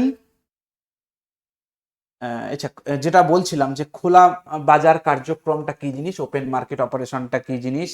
এটা আমাদের reserve bank of India security ক্রয় করে, যখন বাজারে টাকার অভাব থাকে তখন রিজার্ভ ব্যাঙ্ক অফ ইন্ডিয়া বাজার থেকে সিকিউরিটি কিনে নেয়। কিনে নেওয়া মানে মানুষের হাতে টাকা চলে গেল। যখন বাজারে বেশি টাকা তখন reserve bank of India security বিক্রি করে, যখন বাজারে টাকা নেই তখন reserve bank of India security কিনে নেয়, মানুষের হাতে টাকা চলে যায়। এই সিস্টেমটা এখানে বলা আছে, আমি যেটা এতক্ষণ আলোচনা করছিলাম। ভারতীয় রিজার্ভ ব্যাঙ্ক 1935 সালে প্রতিষ্ঠা হয়েছে, 1 এপ্রিল প্রতিষ্ঠা হয়েছে, একটু আগেও বললাম। Reserve bank of India act 1934-এর অধীনে এটা প্রতিষ্ঠা হয়। রিজার্ভ ব্যাঙ্ক অফ ইন্ডিয়ার সদর দপ্তর কোথায় আছে? মুম্বাই। একটা কথা মাথায় রাখবে, রিজার্ভ ব্যাঙ্ক অফ ইন্ডিয়ার সদর দপ্তর যখন প্রতিষ্ঠা হয় তখন কলকাতাতে সদর দপ্তর ছিল, 2 বছর কলকাতাতে ছিল, তারপর যেটা কলকাতা থেকে আমাদের মুম্বাইতে চলে যায়। আচ্ছা, রিজার্ভ ব্যাঙ্ক অফ ইন্ডিয়ার কাজ কি? না মুদ্রা নোট জারি করা। মানে এই যে নোট যে বাজারে আসে, কে ছাড়ে? কে ছাড়ে? রিজার্ভ ব্যাঙ্ক অফ ইন্ডিয়া ছাড়ে। রিজার্ভ ব্যাঙ্ক অফ ইন্ডিয়া তো লোকের বাড়ি বাড়ি গিয়ে দিতে পারে না, ভায়া ব্যাংক। মানে রিজার্ভ ব্যাঙ্ক অফ ইন্ডিয়া যা কাজ করে ভায়া ব্যাংক, ব্যাংকের থ্রু দিয়ে কাজ করে। আর্থিক স্থিতিশীলতা বজায় রাখা, যেটা বলছিলাম যে মুদ্রাস্ফীতিকে কন্ট্রোল করা, জিনিসপত্রের দামকে কন্ট্রোল করা, মানুষের হাতে টাকার ফ্লোটাকে বজায় রাখা, মুদ্রা পরিচালনা করা, ঋণ নিয়ন্ত্রণ করা। মানে আমাদের ঋণ কেউ যদি নিতে চায়, মনে করো তুমি একটা ঋণ নিতে চাইছো, তুমি যখনই বলবে যে আমি হোম লোন নেবো, তখন হোম লোনের ইন্টারেস্ট রেট হচ্ছে 8%, আমি ধরলাম করে। তুমি যখনই বললে কার লোন নেবো, তার মানে হোমের থেকে কার এক্সপেন্সিভ ব্যাপার এবং সেখানে একটা অনিশ্চয়তার ব্যাপার আছে, সেখানে 9%। তুমি যখন পার্সোনাল লোন নিতে যাবে তখন বলবে 13%, 15%। তুমি যখন এসি ফ্রিজ কিনতে যাবে তখন ইন্টারেস্ট রেট বেশি, কারণ মানুষের হাতে টাকা আছে, তাই সে এসি ফ্রিজ কিনতে যাচ্ছে, তার ইন্টারেস্ট রেট 13%। এই যে লোনকে যে কন্ট্রোল করা, মানুষের কোনটার ক্ষেত্রে কত ইন্টারেস্ট হবে, তারপরে বিভিন্ন প্রোডাক্টের ক্ষেত্রে কতটা লোন পাওয়া যাবে। তুমি একটা গাড়ি কিনতে যাও, গাড়িটার দাম যদি 1 লাখ টাকা হয়, 10 লাখ টাকা হয় আমি ধরছি, তাহলে তুমি ম্যাক্সিমাম 90% মানে 9 লাখ টাকা তুমি লোন পাবে, তুমি কিন্তু পুরো টাকাটা লোন পাবে না। তুমি যখন সোনা বন্ধক নিয়ে যখন তুমি কোনো কিছু লোন নিচ্ছ, তুমি 1 লাখ টাকা সোনা বন্ধক রেখেছো, তুমি কিন্তু লোন পাবে 80,000 টাকা। এই যে যে লোন মানে কত কি লোন পাবে, এটাও কিন্তু আমাদের নিয়ন্ত্রণ করে reserve bank of India. Reserve bank of India প্রতিটা ব্যাংকে গাইডলাইন দিয়ে দিয়েছে যে এই ক্ষেত্রে এত লোন দেওয়া যাবে, এই মানুষটাকে এত দেওয়া যাবে। তারপরে বিভিন্ন মানুষের ক্ষেত্রে বিভিন্ন লোন। আজকে যার সিভিল স্কোর, সিভিল স্কোর যার ভালো, সে লোনের ইন্টারেস্ট রেট কম। মানে সিভিল স্কোর মানে কি, মানে অ্যাকচুয়ালি তার প্রিভিয়াস লোনের কিরকম ভাবে সে ডিপোজিট করেছে বা লোন কিভাবে শোধ করেছে তার রেকর্ড, মানে একটা মানুষের অর্থনৈতিক চরিত্র মাপা হয় হচ্ছে সিভিল স্কোরের মাধ্যমে। যার সিভিল স্কোর ভালো সে অটোমেটিক্যালি তার লোনের ইন্টারেস্ট কম। যার সিভিল স্কোর খারাপ তাকে লোন দেবেই না, বা লোন দিলেও হাই ইন্টারেস্ট রেটে লোন দিতে হবে। এইগুলোকেই বলা হচ্ছে ঋণ নিয়ন্ত্রণ করা, সরকারের ব্যাংকিং চাহিদাকে পরিচালনা করা। আমাদের দেশের ব্যাংক, আমাদের ভারত সরকার যখন টাকা প্রয়োজন হয় তখন সে কার কাছে যাবে? এসবিআই এর কাছে যাবে, পিএনবির কাছে যাবে, এইচডিএফসির কাছে যাবে না, সে তখন যাবে হচ্ছে রিজার্ভ ব্যাঙ্ক অফ ইন্ডিয়াকে। দেশের অর্থনীতি মানে আমাদের ভারত সরকারেরও ব্যাংক হচ্ছে রিজার্ভ ব্যাঙ্ক অফ ইন্ডিয়া, একটা ব্যাংকারের ব্যাংক মানে এসবিআই এর ব্যাংক কি reserve bank of India. SBI এর টাকার প্রয়োজন হয়েছে তখন সে রিজার্ভ ব্যাঙ্ক অফ ইন্ডিয়ার কাছে যাবে। দেশের আমাদের ভারত সরকারের টাকার প্রয়োজন হয়েছে তখন সে রিজার্ভ ব্যাঙ্ক অফ ইন্ডিয়ার কাছে যাবে। এইগুলোই হচ্ছে রিজার্ভ ব্যাঙ্ক অফ ইন্ডিয়ার বিভিন্ন কাজ। চলে যাবো পরের কোশ্চেনে। অপ্রত্যাশিত পরিস্থিতিতে রাষ্ট্রপতির ব্যবহৃত তহবিলকে কি বলা হয়? মানে ইমার্জেন্সি পারপাস আমাদের রাষ্ট্রপতি হিমাদ্রি, ঠিক আছে,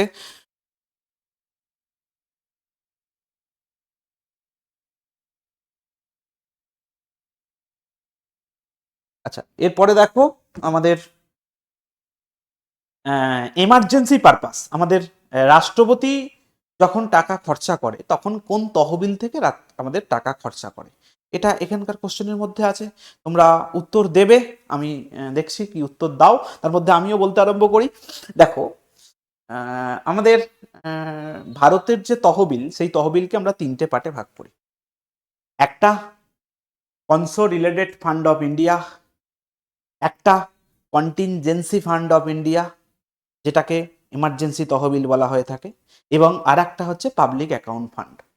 এর মধ্যে আমাদের জরুরি পরিস্থিতিতে যে ফান্ড থেকে টাকাটা খরচা হয় তাকে বলা হয় হচ্ছে কনসোলিডেটেড ফান্ড অফ ইন্ডিয়া, ভারতের আকস্মিক তহবিল। দেখো আকস্মিক পরিস্থিতিতে, অপ্রত্যাশিত মানে আকস্মিক ঘটনা, সেখানে যেটা ব্যবহৃত হয় ভারতের আকস্মিক তহবিল বা কন্টিনজেন্সি ফান্ড অফ ইন্ডিয়া। ভারতের একীভূত তহবিল মানে কনসোলিডেটেড ফান্ড অফ ইন্ডিয়া, আর এটা হচ্ছে একটা তহবিল ভারতের পাবলিক অ্যাকাউন্ট ফান্ড, আর এটা কোনো তহবিলই নয়। যাই হোক, এটা 4টে অপশন তো দিতে হবে, একটা অপশন দিয়েছে। তার মানে ইমার্জেন্সি পারপাস, রাষ্ট্রপতি টাকা যখন খরচা করতে হয়, মনে করো দেশে যুদ্ধ লেগে গেছে, তখন টাকা টাকা কোথা থেকে আসবে? তখন টাকা প্রয়োজন, তখন টাকা কোথা থেকে আসবে?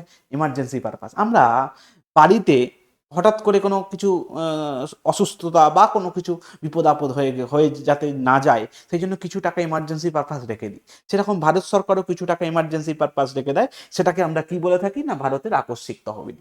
আচ্ছা, খুব ভালো বিষয়। এরপরে আমরা কি বুঝবো যে ভারতের একীভূত তহবিল কি জিনিস বা কনসোলিডেটেড ফান্ড অফ ইন্ডিয়া কি জিনিস। এটা হচ্ছে ভারতবর্ষের প্রধান ফান্ড। ভারতবর্ষের যা ইনকাম হয়, ইনকাম কোথা থেকে হয়? ভারত সরকারের জিএসটি বা জিএসটি থেকে ইনকাম হয়। আচ্ছা, তারপরে বিভিন্ন যে সরকারি যে সংস্থা যেগুলো আছে, তাদের পাবলিক সেক্টর ইউনিট, তাদের যে ইনকাম, আমাদের এসবিআই তার যে লাভ্যাংশ যায়, রেল তার যে লাভ্যাংশ যায়, বা বিভিন্ন অর্থনৈতিক প্রতিষ্ঠান তাদের যে লাভ্যাংশ সেটা গিয়ে পৌঁছায়। আমাদের ইনকাম করি, ইনকাম ট্যাক্স জমা দিই, ইনকাম ট্যাক্স যায়। যারা কর্পোরেট সংস্থা, যারা প্রাইভেট সংস্থা, তারা যে ট্যাক্স দেয় তাদেরকে কর্পোরেট ট্যাক্স বলা হয়, সেই কর্পোরেট ট্যাক্স যায়। এরকম বিভিন্ন tax, excise duty, import duty, export duty, যত ট্যাক্স আছে সেই ট্যাক্সগুলো সব জমা হয় একীভূত তহবিলেতে। আচ্ছা, এবার একীভূত তহবিল থেকে খরচা কিভাবে হয়? প্রথমটা নয় জানলাম এমার্জেন্সি পারপাস খরচা হয়, আর এই তহবিল থেকে কিছু টাকা আকস্মিক তহবিলেতে রাখা হয়ে থাকে এমার্জেন্সি পারপাস খরচা করার জন্য। এবার এখান থেকে টাকা খরচা কিভাবে হয়, কি হয়, এই যে আমরা যারা সেন্ট্রাল গভর্নমেন্টের চাকরি করব তাদের মাইনে আসে। আচ্ছা, আমাদের সেন্ট্রাল গভর্নমেন্ট যত প্রকল্প লঞ্চ করে, এই যে বাড়ির ছাদে সোলার প্যানেল লাগানোর জন্য সৌর ঘর মুফত বিজলি যোজনা, প্রধানমন্ত্রী জীবন জ্যোতি বীমা যোজনা, প্রধানমন্ত্রী উজ্জ্বলা যোজনা, যত প্রকল্প আছে 100 দিনের কাজ, তোমাদের যা প্রকল্প, সব প্রকল্পের টাকা কিন্তু খরচা হয় ভারতের একীভূত তহবিল থেকে। আচ্ছা, তার মানে কিভাবে খরচা হয় আমরা বুঝতে পারলাম। আচ্ছা, এবার লাস্ট ভারতের public account fund. Public account fund কি জিনিস? পাবলিক অ্যাকাউন্ট ফান্ড হচ্ছে, আচ্ছা আমি চলে যাই পরের পেজে, তা না হলে তোমরা সব খাতায় নোট ডাউন করতে আরম্ভ করবে। আচ্ছা, ভারতের পাবলিক অ্যাকাউন্ট ফান্ড, এটা আমাদের 266 2 নম্বর আর্টিকেলেতে উল্লেখ করা আছে। এই পাবলিক অ্যাকাউন্ট ফান্ডে কি বলা আছে না, আমাদের যে আমরা যখন চাকরি পাওয়ার পরে যে প্রভিডেন্ট ফান্ড খুলবো, সেই প্রভিডেন্ট ফান্ডের টাকা পাবলিক অ্যাকাউন্ট ফান্ডে জমা হয়। আমাদের যে সেভিংস অ্যাকাউন্টে যে টাকা জমা থাকে সেটা পাবলিক অ্যাকাউন্ট ফান্ডে জমা থাকে। আমাদের রিজার্ভ ব্যাঙ্ক অফ ইন্ডিয়ার যে উদ্বৃত্ত টাকা, সেই টাকাও আমাদের পাবলিক অ্যাকাউন্ট ফান্ডে জমা হয়ে থাকে। এই যে টাকাগুলো সব পাবলিক অ্যাকাউন্ট ফান্ডে জমা হয় এবং পাবলিক অ্যাকাউন্ট ফান্ড থেকে মূলত এমপিদের মাইনে হয়ে থাকে। এমপি, প্রধানমন্ত্রী, এদের সমস্ত লোকের মাইনে হয় হচ্ছে পাবলিক অ্যাকাউন্ট ফান্ড থেকে। বাকিদের সবার মাইনে হয় হচ্ছে কনসলিডেটেড ফান্ড অফ ইন্ডিয়া, ভারতের একীভূত তহবিল থেকে মাইনে হয়ে থাকে। আচ্ছা, এরপরে দেখো আমাদের ভারতের একীভূত তহবিল, এটা কত নম্বর আর্টিকেলে আছে? 266 নম্বর আর্টিকেলে আছে। 266(1), এটা 266(2), মাথায় রাখবে কিন্তু আর্টিকেল নাম্বারগুলো। আর আকস্মিক তহবিল মানে কন্টিনজেন্সি ফান্ড অফ ইন্ডিয়া, এটা 267(a) নম্বর আর্টিকেলেতে উল্লেখ করা আছে। এবার আমাদের এই 3টে তহবিলের মধ্যে কোন তহবিল থেকে টাকা খরচা করার জন্য কার পারমিশন প্রয়োজন আছে, এটা পরীক্ষায় কোশ্চেন আছে। আমাদের পাবলিক অ্যাকাউন্ট ফান্ড থেকে টাকা খরচার জন্য পার্লামেন্টের মানে আমাদের সংসদের কোনো পারমিশনের প্রয়োজন নেই, সংসদের ভোট করানোর প্রয়োজন নেই। আচ্ছা, একীভূত তহবিল থেকে করার জন্য আমাদের পার্লামেন্টের সম্মতির প্রয়োজন আছে। আচ্ছা, কেন প্রয়োজন আছে? আচ্ছা, 1 মিনিট।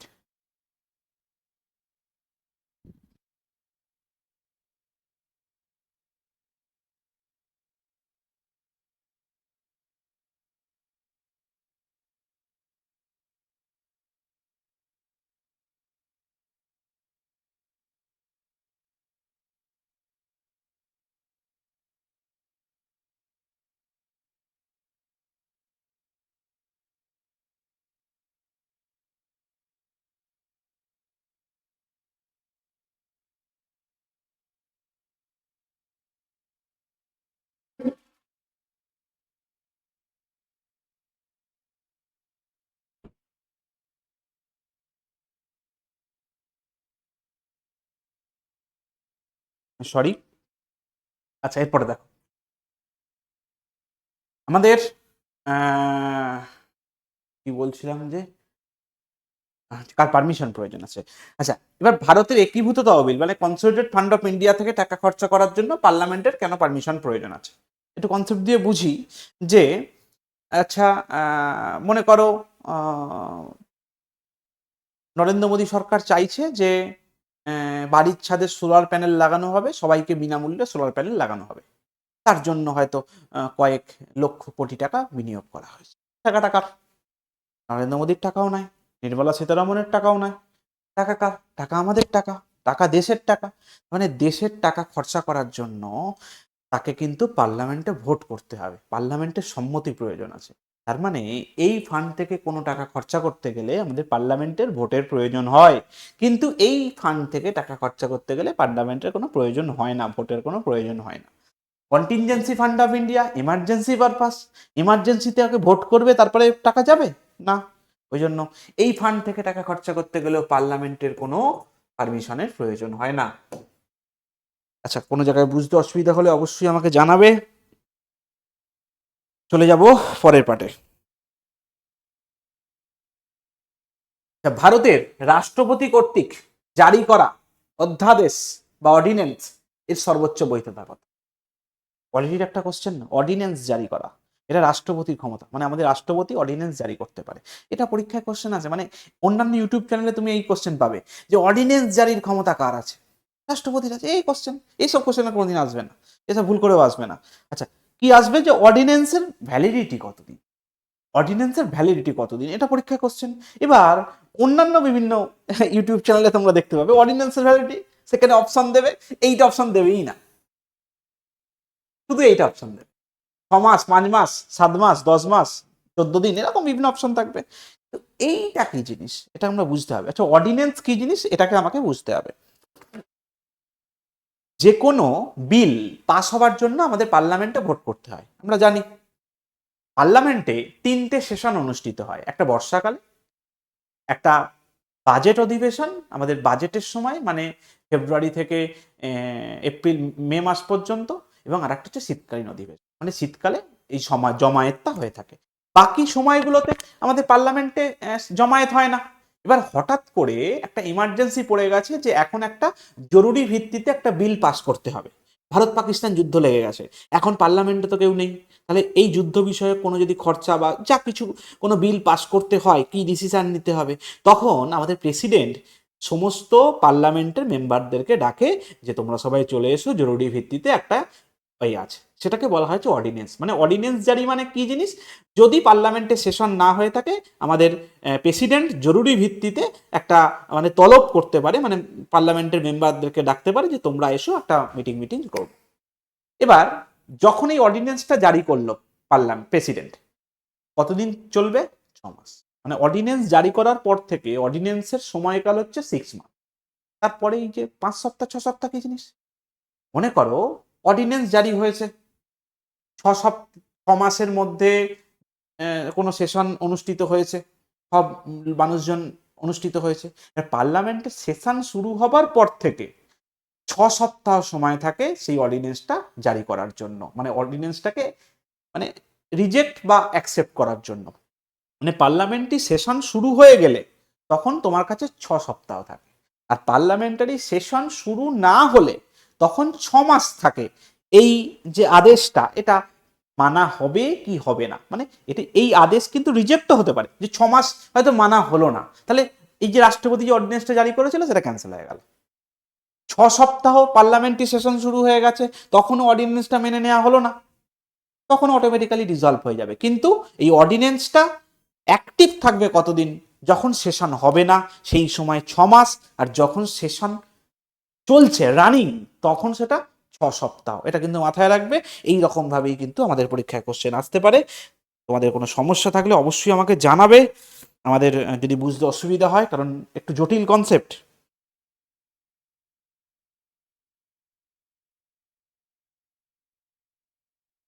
আচ্ছা, পরের কোশ্চেন না, যেটা নিয়ে আলোচনা করছিলাম, এই 6 সপ্তাহ 6 মাসের যে কনসেপ্টটা, এটা আমাদের ভারতীয় সংবিধানে অর্ডিন্যান্স মেকিং পাওয়ার প্রেসিডেন্টের আছে।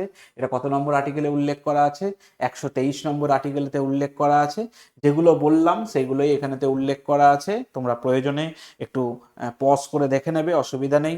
আচ্ছা, সংসদের উভয় কক্ষের অধিবেশন শুরু হবার 6 সপ্তাহের মধ্যে এটা সংসদ দ্বারা অনুমোদিত করতে হয়, এটা উল্লেখ করা আছে। যদি 6 মাসের মধ্যে যদি সংসদে অধিবেশন না বসে তাহলে সেটি বাতিল হয়ে যাবে। যেগুলো এতক্ষণ বলছিলাম সেগুলো এখানতে উল্লেখ করা আছে সুন্দরভাবে। চলে যাব পরের প্রশ্ন। নিম্নলিখিত কোন উৎসবটি ওড়িশার রাজ্যের সাথে সম্পর্কিত? একটা উৎসবের কোশ্চেন, ফেস্টিভ্যালের কোশ্চেন। কোন উৎসবটা ওড়িশাতে অনুষ্ঠিত হয়, দেখো। তার মানে এখানে যে অপশনগুলো আছে, তার মানে এই অপশনের মধ্যে কোন অপশনটা উত্তর হবে, এখানে উত্তর হবে আমাদের রাজা পার্ব। রাজা পার্ব হচ্ছে এটা উড়িষ্যাতে পালিত হয়ে থাকে। বাকি উৎসবগুলো আমরা জানবো। অম্বুবাচী, অম্বুবাচী মেলা কোন রাজ্যে অনুষ্ঠিত হয়? অসম, অসমের যে কামাখ্যা মন্দির সেখানে হয়ে থাকে। পংটু অরুণাচল প্রদেশে অনুষ্ঠিত হয়ে থাকে। মানে বাকি অপশনগুলো সম্বন্ধে আমাদেরকে জানতে হবে। আচ্ছা, রাজা পর্ব, এটা মিথুন সংক্রান্তি বা দোলের সময় এটা উড়িষ্যাতে পালিত হয়ে থাকে, মানে আসামের এটা দোল উৎসব বলতে পারো। আচ্ছা, ওড়িশার অন্যান্য বিভিন্ন উৎসবের মধ্যে ওড়িশাতে দুর্গাপুজো হয়, কলিঙ্গ মহোৎসব হয়, মহাবিষুব সংক্রান্তি হয়, মাঘ সংক্রান্তি হয়, ছৌ উৎসব, এগুলো ওড়িশাতে অনুষ্ঠিত। আসামে কি কি উৎসব অনুষ্ঠিত হয়ে থাকে? বিহু, বৈশাগু, আলি আই লিগাং, বাইখো, রাংকার, রজনী, গরবা, হরনি, গরবা, বহগীয় বিহু। অম্বুবাচী মেলা যেটা অপশনে ছিল, পোরাগ লাস্ট অপশনে ছিল, জোনবিল মেলা, এগুলো সব আসামে অনুষ্ঠিত হয়ে থাকে। যে পংটু উৎসব হচ্ছে অরুণাচল প্রদেশের একটা উৎসব। এটা অরুণাচল প্রদেশ রাজ্যে পালিত হয়ে থাকে। এটা একটা কৃষি উৎসব, বিশেষ করে তুৎসা উপজাতির জন্য এই উৎসবটা পালিত হয়ে থাকে। অরুণাচল প্রদেশের চাংলা এবং তিরাপ জেলায় এই পংটু উৎসব পালিত হয়ে থাকে। পরের কোশ্চেন দেখো, যে আর্কটিক সার্কেল থেকে বিষুবরেখা ভ্রমণ করার সময় কোন ধরনের জৈবিক ক্রম অতিক্রম করতে হয়? তার মানে আমাদের আর্কটিক রিজিয়ন, এই আর্কটিক রিজিয়ন, এই হচ্ছে বিষুবরেখা বা নিরক্ষরেখা, মানে এখান থেকে কেউ যদি এখানেতে আসে তাহলে কোন কোন অঞ্চলকে অতিক্রম করতে হবে। তার মানে একদম উপরের যে অংশটা তাকে কি বলা হয়? তাকে বলা হয় হচ্ছে তুন্দ্রা অঞ্চল। এখানে টু ট হয়ে গেছে, এটা ত হবে, তয় হস্য দন্তন্নয় দয় রফালা আকার তুন্দ্রা, তয় হস্য দন্তন্নয় দয় রফালা আকার তুন্দ্রা। আচ্ছা, প্রথমটা তুন্দ্রা, এটা তুন্দ্রা। তারপর হচ্ছে তৈগা। আচ্ছা, তারপরে কি? তারপরে হচ্ছে নাতিশীতোষ্ণ, না শীত না গরম। এটা এই যে আমাদের কর্কটক্রান্তি রেখা তার আশপাশের অঞ্চলগুলো নাতিশীতোষ্ণ অঞ্চল। আচ্ছা, তার তলায় যে নিরক্ষরেখার আশপাশের অঞ্চলগুলো সেখানে হচ্ছে ক্রান্তীয় রেন ফরেস্ট, বৃষ্টি অঞ্চল। বৃষ্টি কিন্তু নিরক্ষরেখার আশেপাশেতেই সব থেকে বেশি হয়ে থাকে। এরকম ভাবে আমাদের কিন্তু পরীক্ষায় আসতে পারে যে ওপর থেকে নিচে কি রকম ভাবে সাজানো হলো, আবার নিচু থেকে ওপরে সেটাও কিন্তু বলতে পারে, এটা ঠিক উল্টো উল্টো হয়ে যাবে। আচ্ছা, প্রথমে তুন্দ্রা আর্কটিক অঞ্চল, এটা সব থেকে ঠান্ডা এবং সব থেকে উত্তরে অংশে এই আর্কটিক রিজিয়ন অবস্থান করে। তৈগা, তৈগা একদম উত্তরের ঠিক দক্ষিণে অবস্থান করছে তৈগা, এটা একটা শুষ্ক জলবায়ু বিস্তার করে। নাতিশীতোষ্ণকে দুটো ভাগে ভাগ করছে, একটা নাতিশীতোষ্ণ পর্ণমোচী, এখানে পাতা ঝরে যায়, সেটা একটু ওপর দিকের অংশে অবস্থান করছে, মানে তৈগার ঠিক নিচে। নাতিশীতোষ্ণ পর্ণমোচীর ঠিক তলায় যেটা, সেটা হচ্ছে নাতিশীতোষ্ণ তৃণভূমি অবস্থান করছে। আচ্ছা, এখানে একটু বেশি গরম থাকে আগেরটার থেকে, এখানে কিছু মরুভূমি দেখতে পাওয়া যায়। আচ্ছা, এবার হচ্ছে ক্রান্তীয় রেন ফরেস্ট, এটা একদম বিষুবরেখা বা নিরক্ষরেখার আশেপাশের অঞ্চলে এই গ্রীষ্মকালীয় অঞ্চল দেখতে পাওয়া যায়। মূলত গ্রীষ্মকাল, গ্রীষ্মপ্রধান যে অঞ্চলগুলো আমাদের ভারতবর্ষ, মূলত ক্রান্তীয় রেন ফরেস্ট অঞ্চল। এবার হচ্ছে পেডোলজি শব্দটি কি? পেডোলজি শব্দের অর্থ কি? উত্তর দেবে, উত্তর দেওয়ার চেষ্টা করবে। এটা তো সোজা জিনিস, এটা তো উত্তর দেওয়া উচিত। সব কোশ্চেন সত্যি উত্তর দেওয়া সম্ভব নয়, কিন্তু কিছু কোশ্চেন উত্তর দেওয়া সম্ভব। এই কোশ্চেনগুলো দেখে তো একটা জিনিস বুঝতে পারছো যে আমাদের গ্রুপ সি এবং গ্রুপ ডিতে কি স্ট্যান্ডার্ড কোশ্চেন হতে পারে। তাই আমাদেরকে সিরিয়াসলি যদি আমরা পড়াশোনা করি, সিরিয়াসলি ফোকাস দিই, তাহলে কিন্তু আমরা কিন্তু এই জায়গাতে একটা ভালো মার্কস কিন্তু ক্যারি করতে পারবো। আচ্ছা, আমাদের ক্লাসটাকে যদি ভালো লাগে অবশ্যই একটা লাইক দেবে, ওই লাইকটাই আমার ইন্সপিরেশন। এই লাইকটার ওপর ভিত্তি করেই তোমাদেরকে পার্ট 2 বা সেশন 2 লঞ্চ করব। কিন্তু আজকের ক্লাস সেশন 1, পরের দিনের ক্লাস থাকবে সেশন 2। এইরকম ভাবে আমার ইচ্ছা আছে অন্তত পক্ষে 50টা সেশন যাতে করে পরীক্ষার আগে তোমাদের কাছে নিয়ে আসতে পারি, এইটাই আমার লক্ষ্য। দেখা যাক কতদূর কি করতে পারি, যাতে করে তোমাদের আমার ক্লাস থেকেই যেন তোমরা যেন কোশ্চেন কমন পাও এবং এখান থেকে তুমি যেন কনসেপ্ট দিয়েও কিছু কোশ্চেনের উত্তর করতে পারবো। এই চিন্তা ভাবনা নিয়ে আমি কিন্তু এই কোশ্চেনগুলোকে বানাচ্ছি।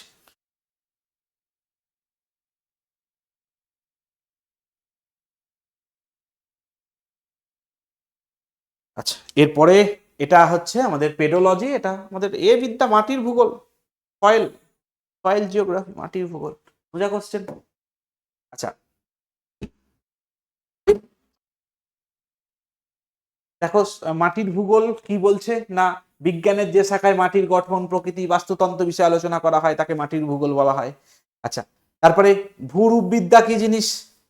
যেখানে ভূপ্রকৃতির বৈশিষ্ট্যর বর্ণনা করা হয়, ভূপ্রকৃতির বৈশিষ্ট্য বর্ণনা করা হয়, এইখানেতে মাটির বৈশিষ্ট্য বর্ণনা করা হয়। সমুদ্রবিদ্যা, সমুদ্র নিয়ে গবেষণা করা হয়। আচ্ছা, ফাইটোজিওগ্রাফি এটা কি জিনিস? এটা উদ্ভিদের প্রজাতির ভৌগোলিক বন্টন এবং পৃথিবী পৃষ্ঠে তাদের যে প্রভাব সেটাকে আলোচনা করা হয় ফাইটোজিওগ্রাফির মধ্যে। চলে যাব পরের কোশ্চেন। পশ্চিমঘাট পর্বতমালা নিম্নলিখিত কোন স্থানীয় প্রজাতি দেখতে পাওয়া যায়? পশ্চিমঘাট পর্বতমালায় কোন স্থানীয় প্রজাতি দেখতে পাওয়া যায়?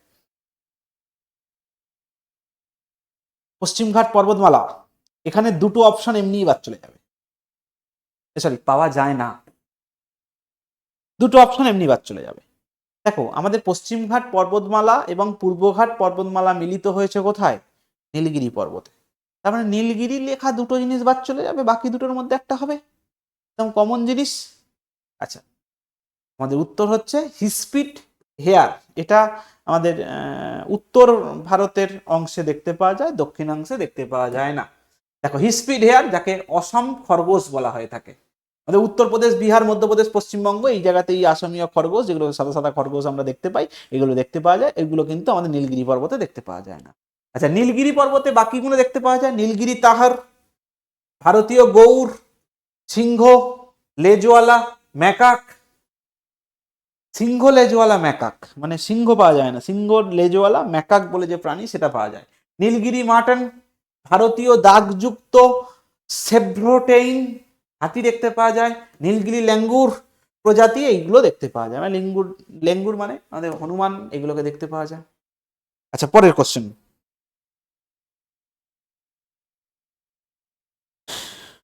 হিমাদ্রি মাটির ভূগোল, ভালো উত্তর দিয়েছো, উত্তর দেওয়ার চেষ্টা করবে। আচ্ছা, এল নিনো সম্পর্কে নিচের কোন বিবৃতিটি সঠিক? খুব ইম্পর্টেন্ট একটা কোশ্চেন, খুব ট্রিকি কোশ্চেন। এল নিনো সম্পর্কে কোন বিবৃতিটি সঠিক?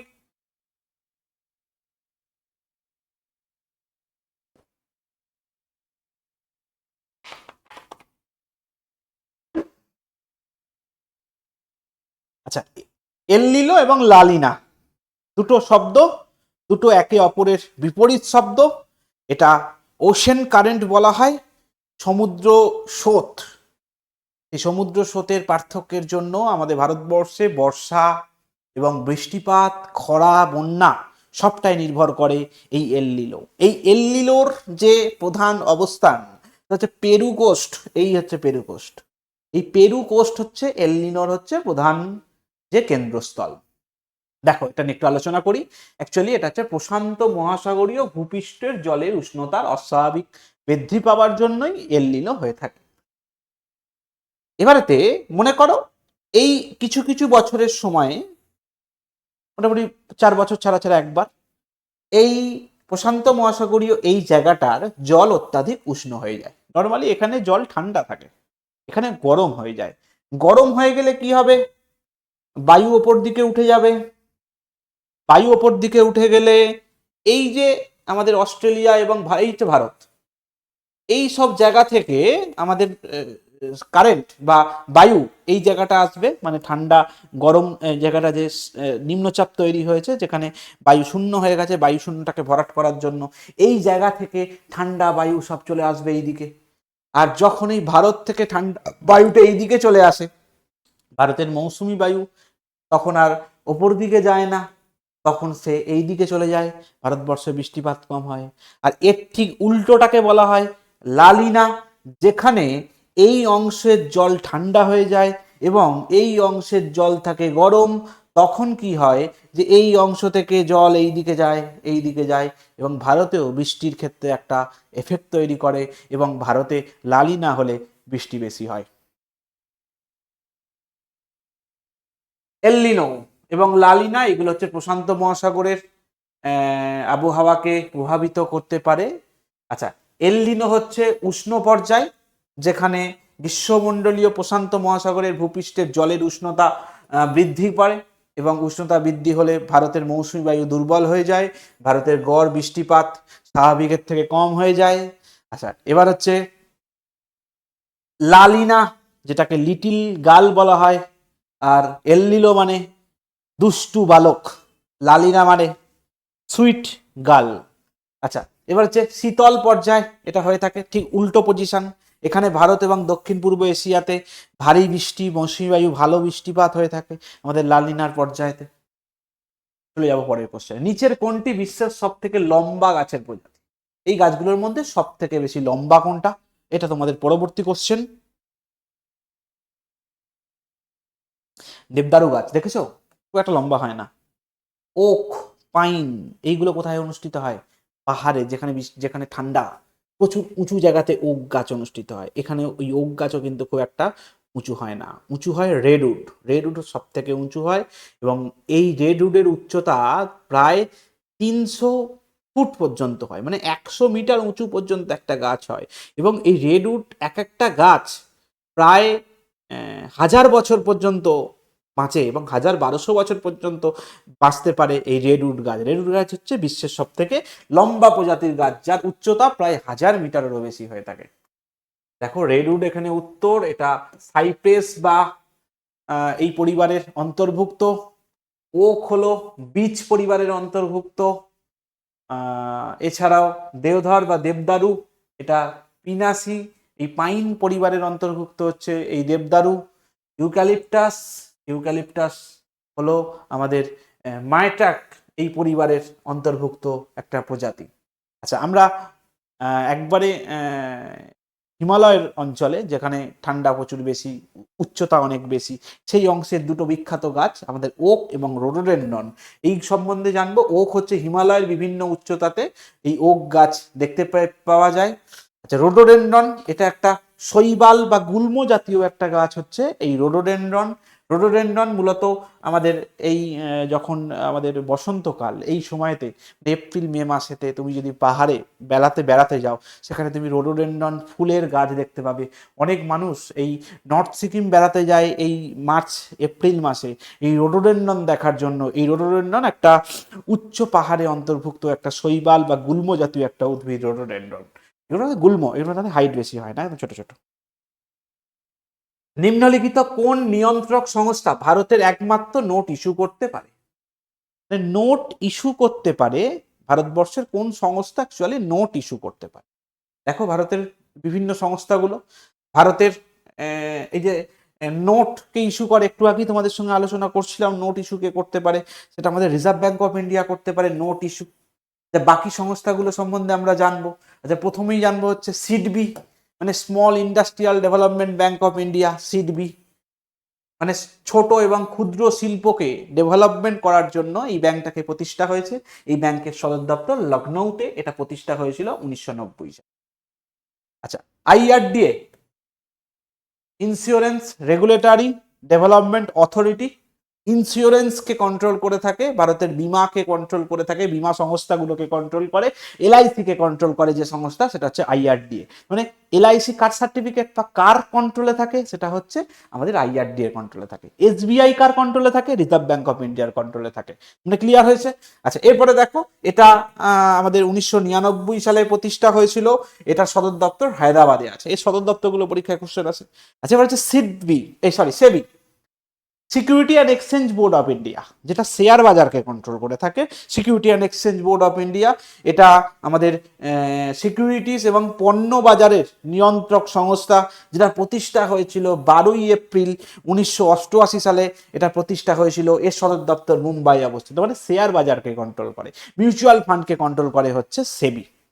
তার মানে আমরা এই যে চারটে বিভিন্ন সংস্থার কন্ট্রোলার, তাদেরকে আমরা জানতে পারলাম। আচ্ছা, এরপরে আমাদের আগের বারের কোশ্চেনে আমি যখন এমসিকিউ আলোচনা করেছি তোমাদেরকে আগের দিন প্রিভিয়াস ইয়ার, সেখানেতে তোমরা নিশ্চয়ই দেখেছো যে বেশ কিছু কোশ্চেন আমাদের কিন্তু আসে যে আমাদের মহাকাশ বা স্পেস থেকে। তার মানে সেরকমই একটা কোশ্চেন, ইউরোপিয়ান ইউনিয়নের কোন উপগ্রহ উৎক্ষেপণ করবে আমাদের আমাদের ইসরো। মানে ইসরো এবং ইউরোপিয়ান ইউনিয়ন কোন উপগ্রহের ক্ষেত্রে একসঙ্গে যৌথভাবে কাজ করবে, সেরকম একটা পরিকল্পনা নিয়েছে। আমাদের এই প্রবা যত আছে, এরা সবাই ইউরোপিয়ান ইউনিয়ন প্রেরণ করেছে কৃত্রিম উপগ্রহ। তার মধ্যে প্রভা-3 এই উপগ্রহটা রিসেন্টলি লঞ্চ হয়েছে।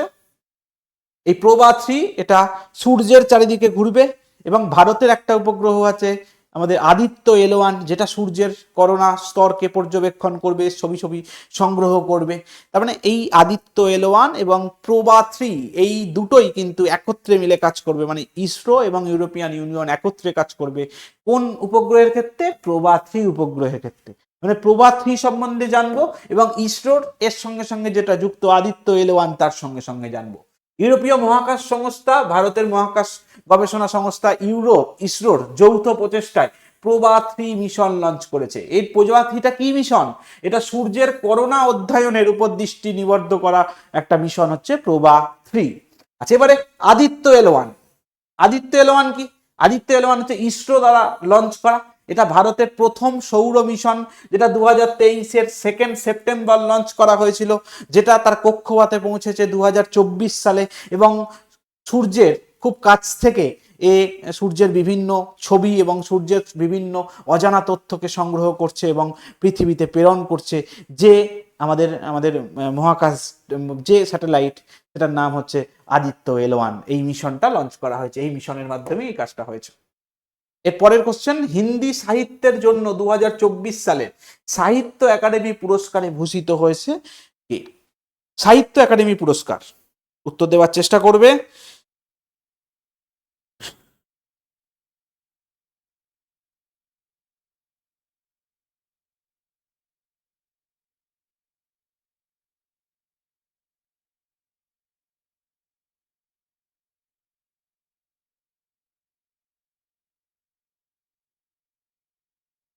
আচ্ছা, সাহিত্য একাডেমি আমাদের ভারতীয় সাহিত্যের একটা গুরুত্বপূর্ণ পুরস্কার। ভারতের সাহিত্যের সর্বোচ্চ সম্মানকে আমরা জ্ঞানপীঠ পুরস্কার বলে থাকি, আর আমাদের ভারতীয় সাহিত্যের দ্বিতীয় সর্বোচ্চ সম্মান হচ্ছে সাহিত্য একাডেমি পুরস্কার। এই সাহিত্য একাডেমি ভারতের সাহিত্য একাডেমি সংস্থা, ভারত সরকারের পক্ষ থেকে এটা প্রদান করা হয়ে থাকে। এই সাহিত্য একাডেমি এই এই সাহিত্য একাডেমিটা টোটাল 24টা ভাষায় 24টা ভাষায় সাধারণত 24 জন ব্যক্তি এই সাহিত্য একাডেমি পুরস্কার পেয়ে থাকে। প্রতিটা ভাষা থেকে একজন একজন করে ব্যক্তি পেয়ে থাকে। আমাদের 24টা ভাষার মধ্যে 22টা অফিসিয়াল ল্যাঙ্গুয়েজ, 22টা সরকারি ভাষা এবং 2টো হচ্ছে আমাদের অফিসিয়াল ল্যাঙ্গুয়েজ নয়, সেরকম হচ্ছে রাজস্থানী এবং ইংরাজি। মানে 22টা অফিসিয়াল ল্যাঙ্গুয়েজ প্লাস রাজস্থানী এবং ইংরাজি, টোটাল 24টা ভাষাতে আমাদের 24 জন এই সাহিত্য একাডেমি পুরস্কার পেয়ে থাকে। এবারে সাহিত্য একাডেমি পুরস্কার পেয়েছে 23 জন বাংলা থেকে। এবারে এই পুরস্কারটা পায়নি। নর্মালি এই পুরস্কার থেকে কি কোশ্চেন আসে? সাহিত্য একাডেমি পুরস্কার এটা কোন ক্ষেত্রে দেওয়া হয়? সাহিত্যের ক্ষেত্রে দেওয়া হয়। এটা সাহিত্যের দ্বিতীয় সর্বোচ্চ সম্মান। এটা 1954 সাল থেকে এই পুরস্কার প্রদান করা শুরু হয়েছে এবং এই পুরস্কারটা 24টা ল্যাঙ্গুয়েজে কে পেয়েছে পরীক্ষায় আসে না। 3টে ল্যাঙ্গুয়েজ আমাদেরকে বেশি জানতে হয়, একটা ইংরাজি, একটা হিন্দি, আর একটা হচ্ছে বাংলা। তার মানে এবারে বাংলা পড়তে হচ্ছে না, তার মানে 2টো জানলেই কাজ মিটে যাবে। হিন্দি থেকে পেয়েছে গগন গিল পেয়েছে। চলে যাবো আমরা এই গগন গিল সম্বন্ধে। আচ্ছা, হিন্দিতে গগন গিল এই পুরস্কারটা পেয়েছে। এর কাব্যগ্রন্থর নাম হচ্ছে ম্যা জব তক আয়ে বাহার। এই কাব্যগ্রন্থের জন্য গগন গিল পেয়েছে। ইংরাজি থেকে পেয়েছে ইস্টার ইন কিরে।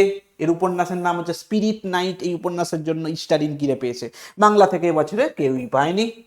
সাহিত্য একাডেমি পুরস্কার সম্বন্ধে যে আলোচনাগুলো করেছি 24টা ভাষায় দেওয়া হয় এবং যা কিছু বলেছি সব এখানে উল্লেখ করা আছে। পরের কোশ্চেন, কোন দেশ 2030 সালের ফিফা বিশ্বকাপের সহ আয়োজক হবে? ফিফা বিশ্বকাপ এবারে আয়োজন করবে 2030 সালে মোট 6টা দেশ আয়োজন করবে।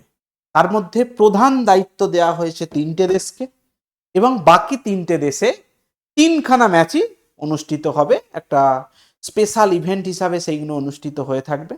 আচ্ছা, এবার একটা জিনিস তোমাদেরকে মাথায় রাখতে হবে যে আমাদের যে ফিফা বিশ্বকাপ হয় না, এই ফিফা বিশ্বকাপ যেখানে অনুষ্ঠিত হয়ে থাকে নর্মালি একই মহাদেশে হয় বা একই মহাদেশের পাশাপাশি দেশেতে অনুষ্ঠিত হয়ে থাকে। মানে ফিফা বিশ্বকাপে তো এবারে 48টা দল খেলবে, মানে এতগুলো দল বিভিন্ন ভেন্যুতে খেলা হয়ে থাকে এবং ভেন্যুগুলো দূরত্ব যাতে করে একটু কাছাকাছি হয়, যাতে করে প্লেয়াররা বিভিন্ন জায়গা থেকে বিভিন্ন জায়গায় গিয়ে খেলতে পারে। মানে একটা ভারতে হবে, একটা পরের ম্যাচটা অস্ট্রেলিয়াতে হবে, দ্বিতীয় ম্যাচটা ইংল্যান্ডে হবে, তারপরেরটা সাউথ আফ্রিকাতে হবে, এরকম হয় না, পাশাপাশি। মানে ভারত, পাকিস্তান, বাংলাদেশ এরকম যে পাশাপাশি রাজ্যগুলো সেখানেতে হয়ে থাকে। এবার এই অপশনগুলোর মধ্যে আমাদেরকে ভাবতে হবে, তার মানে ফিফা বিশ্বকাপ যে আয়োজন করবে দেশগুলো পাশাপাশি হতে হবে। দেখবে অস্ট্রেলিয়াতে যখন খেলা হয় অস্ট্রেলিয়া নিউজিল্যান্ড, অস্ট্রেলিয়া নিউজিল্যান্ড পাশাপাশি। ভারতে খেলা হলে ভারত পাকিস্তান, ভারত বাংলাদেশ, ভারত শ্রীলঙ্কা, এরকম ভাবে খেলা হয়ে থাকে। এখানেতে যে দেশগুলো একদম কাছাকাছি, এখানে একটাই অপশন আছে, সেটা হচ্ছে সি, কিন্তু সিটা উত্তর হবে না। এখানে স্পেন, পর্তুগাল এবং মরক্কো, অপশন এ উত্তর হবে। দেখো 3টে দেশ মোটামুটি কাছাকাছি দেশ, স্পেন এখানে, পর্তুগাল এখানে এবং এটা মরক্কো। এই তিনটে দেশে, মরক্কো কিন্তু আফ্রিকান কান্ট্রি আর এইগুলো হচ্ছে ইউরোপিয়ান কান্ট্রি, মাঝখানে ভূমধ্যসাগর আছে। আচ্ছা, এই 2030 সাল কেন এত গুরুত্বপূর্ণ? এর পেছনে গুরুত্ব যে এত বেশি তার পেছনে কারণ হচ্ছে যে 2030 সালে আমাদের ফিফা বিশ্বকাপের 100 বছর পূর্ণ হচ্ছে। 1930 সালে প্রথম ফিফা বিশ্বকাপ হয়েছিল, তার 100 বছর পূর্ণ হচ্ছে 2030 সালে। সেই জন্য এত গুরুত্বপূর্ণ। তিনটে দেশেতে অনুষ্ঠিত তো হবেই, তার সঙ্গে সঙ্গে ফিফা প্রথম বিশ্বকাপ কোথায় অনুষ্ঠিত হয়েছিল? উরুগুয়েতে অনুষ্ঠিত হয়েছিল, এবং উরুগুয়েতেও একটা করে ম্যাচ হবে। আরো তিনটে দেশকে যুক্ত করা হয়েছে, একটা উরুগুয়ে, একটা আর্জেন্টিনা, আর একটা হচ্ছে প্যারাগুয়ে। অপশন আছে।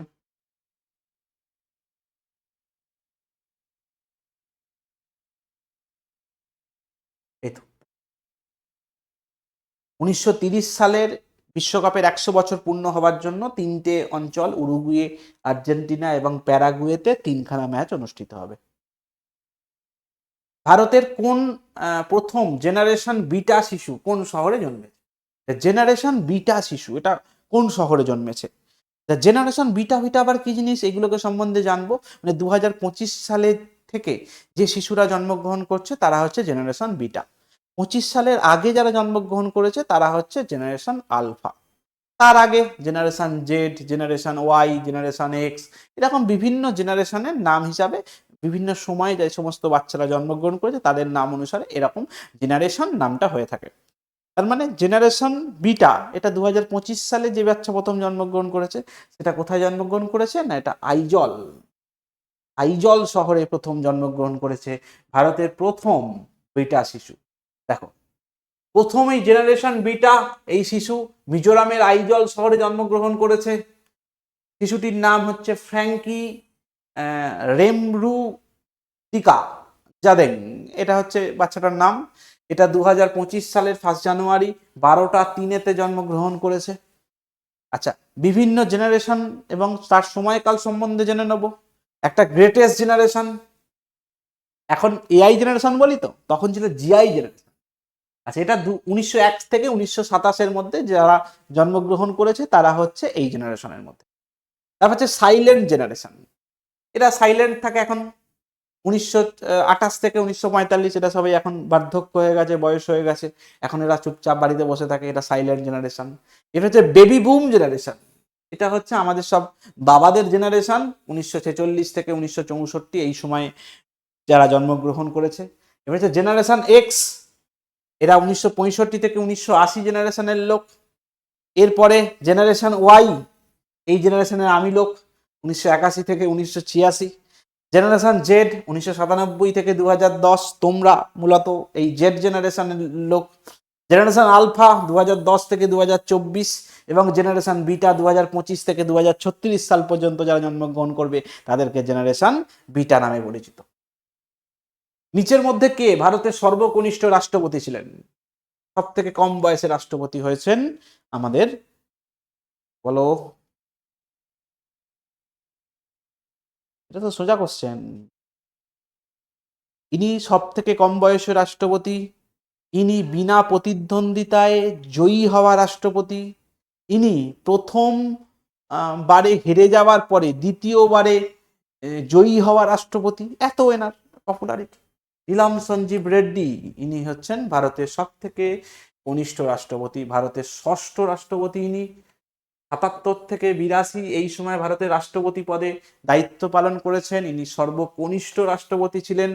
ইনি একমাত্র ভারতীয় রাষ্ট্রপতি যিনি নির্বাচনে প্রতিদ্বন্দ্বী হয়ে নির্বাচিত হয়েছেন, মানে বিনা প্রতিদ্বন্দ্বিতায় জয়ী হয়েছেন। কোনো রাষ্ট্রপতি এনার হয়ে কোনো অপোজিশন পার্টি ছিল না। ইনি একমাত্র ব্যক্তি যিনি পূর্ববর্তী রাষ্ট্রপতি নির্বাচনে ব্যর্থ হয়েছিলেন, আগের বারে ব্যর্থ হয়েছিলেন, এবারে তিনি জয়লাভ করেছেন। রাজেন্দ্র প্রসাদ ভারতের প্রথম রাষ্ট্রপতি, তিনি 1950 থেকে 1962 সাল পর্যন্ত রাষ্ট্রপতি পদে ছিলেন। দ্বিতীয় রাষ্ট্রপতির নাম সর্বপল্লী রাধাকৃষ্ণান, ইনি 1962 সাল থেকে 1967 সাল পর্যন্ত ভারতের রাষ্ট্রপতি ছিলেন। সর্বপল্লী রাধাকৃষ্ণান ভারতের প্রথম ভাইস প্রেসিডেন্ট ছিল, পরবর্তীকালে এনাকে প্রেসিডেন্ট করা হয়েছে। এতগুলো ইনফরমেশন এখান থেকে আমরা পেলাম। প্রতিটা কোশ্চেন থেকে 10টা করে তথ্য পাচ্ছ তো, তার মানে 30টা কোশ্চেন ইজ ইকুয়াল টু 300টা কোশ্চেন। আমি 300টা বলিনি, আমি 200টা বলেছি। মানে আজকের ক্লাস থেকে তোমরা 200টা কোশ্চেনের জ্ঞান কিন্তু নিয়ে যাবে। মানে 200 প্লাস 30, 230। কোন খেলায় বাম হাত দিয়ে খেলা নিষিদ্ধ? মানে বাম হাতি প্লেয়াররা নিষিদ্ধ, শুধুমাত্র ডান হাত দিয়ে খেলা যায়। এটা হচ্ছে পোলো, ঘোড়ার ওপরে খেলা হয়। মানে একজন ডান হাত দিয়ে খেলছে, একজন যদি বাঁ হাত দিয়ে খেলে, তাহলে তো ঘোড়ায় ঘোড়ায় সংঘর্ষ হয়ে যেতে পারে। সেই জন্য যাতে করে ঘোড়ায় ঘোড়ায় সংঘর্ষ না হয়, সেই জন্য সবাই ডান হাত দিয়ে খেলতে হবে, যাতে করে ঘোড়ায় ঘোড়ায় সংঘর্ষ আটকানো যায়। এর উত্তর হচ্ছে পোলো। চলে যাব পরের কোশ্চেনে।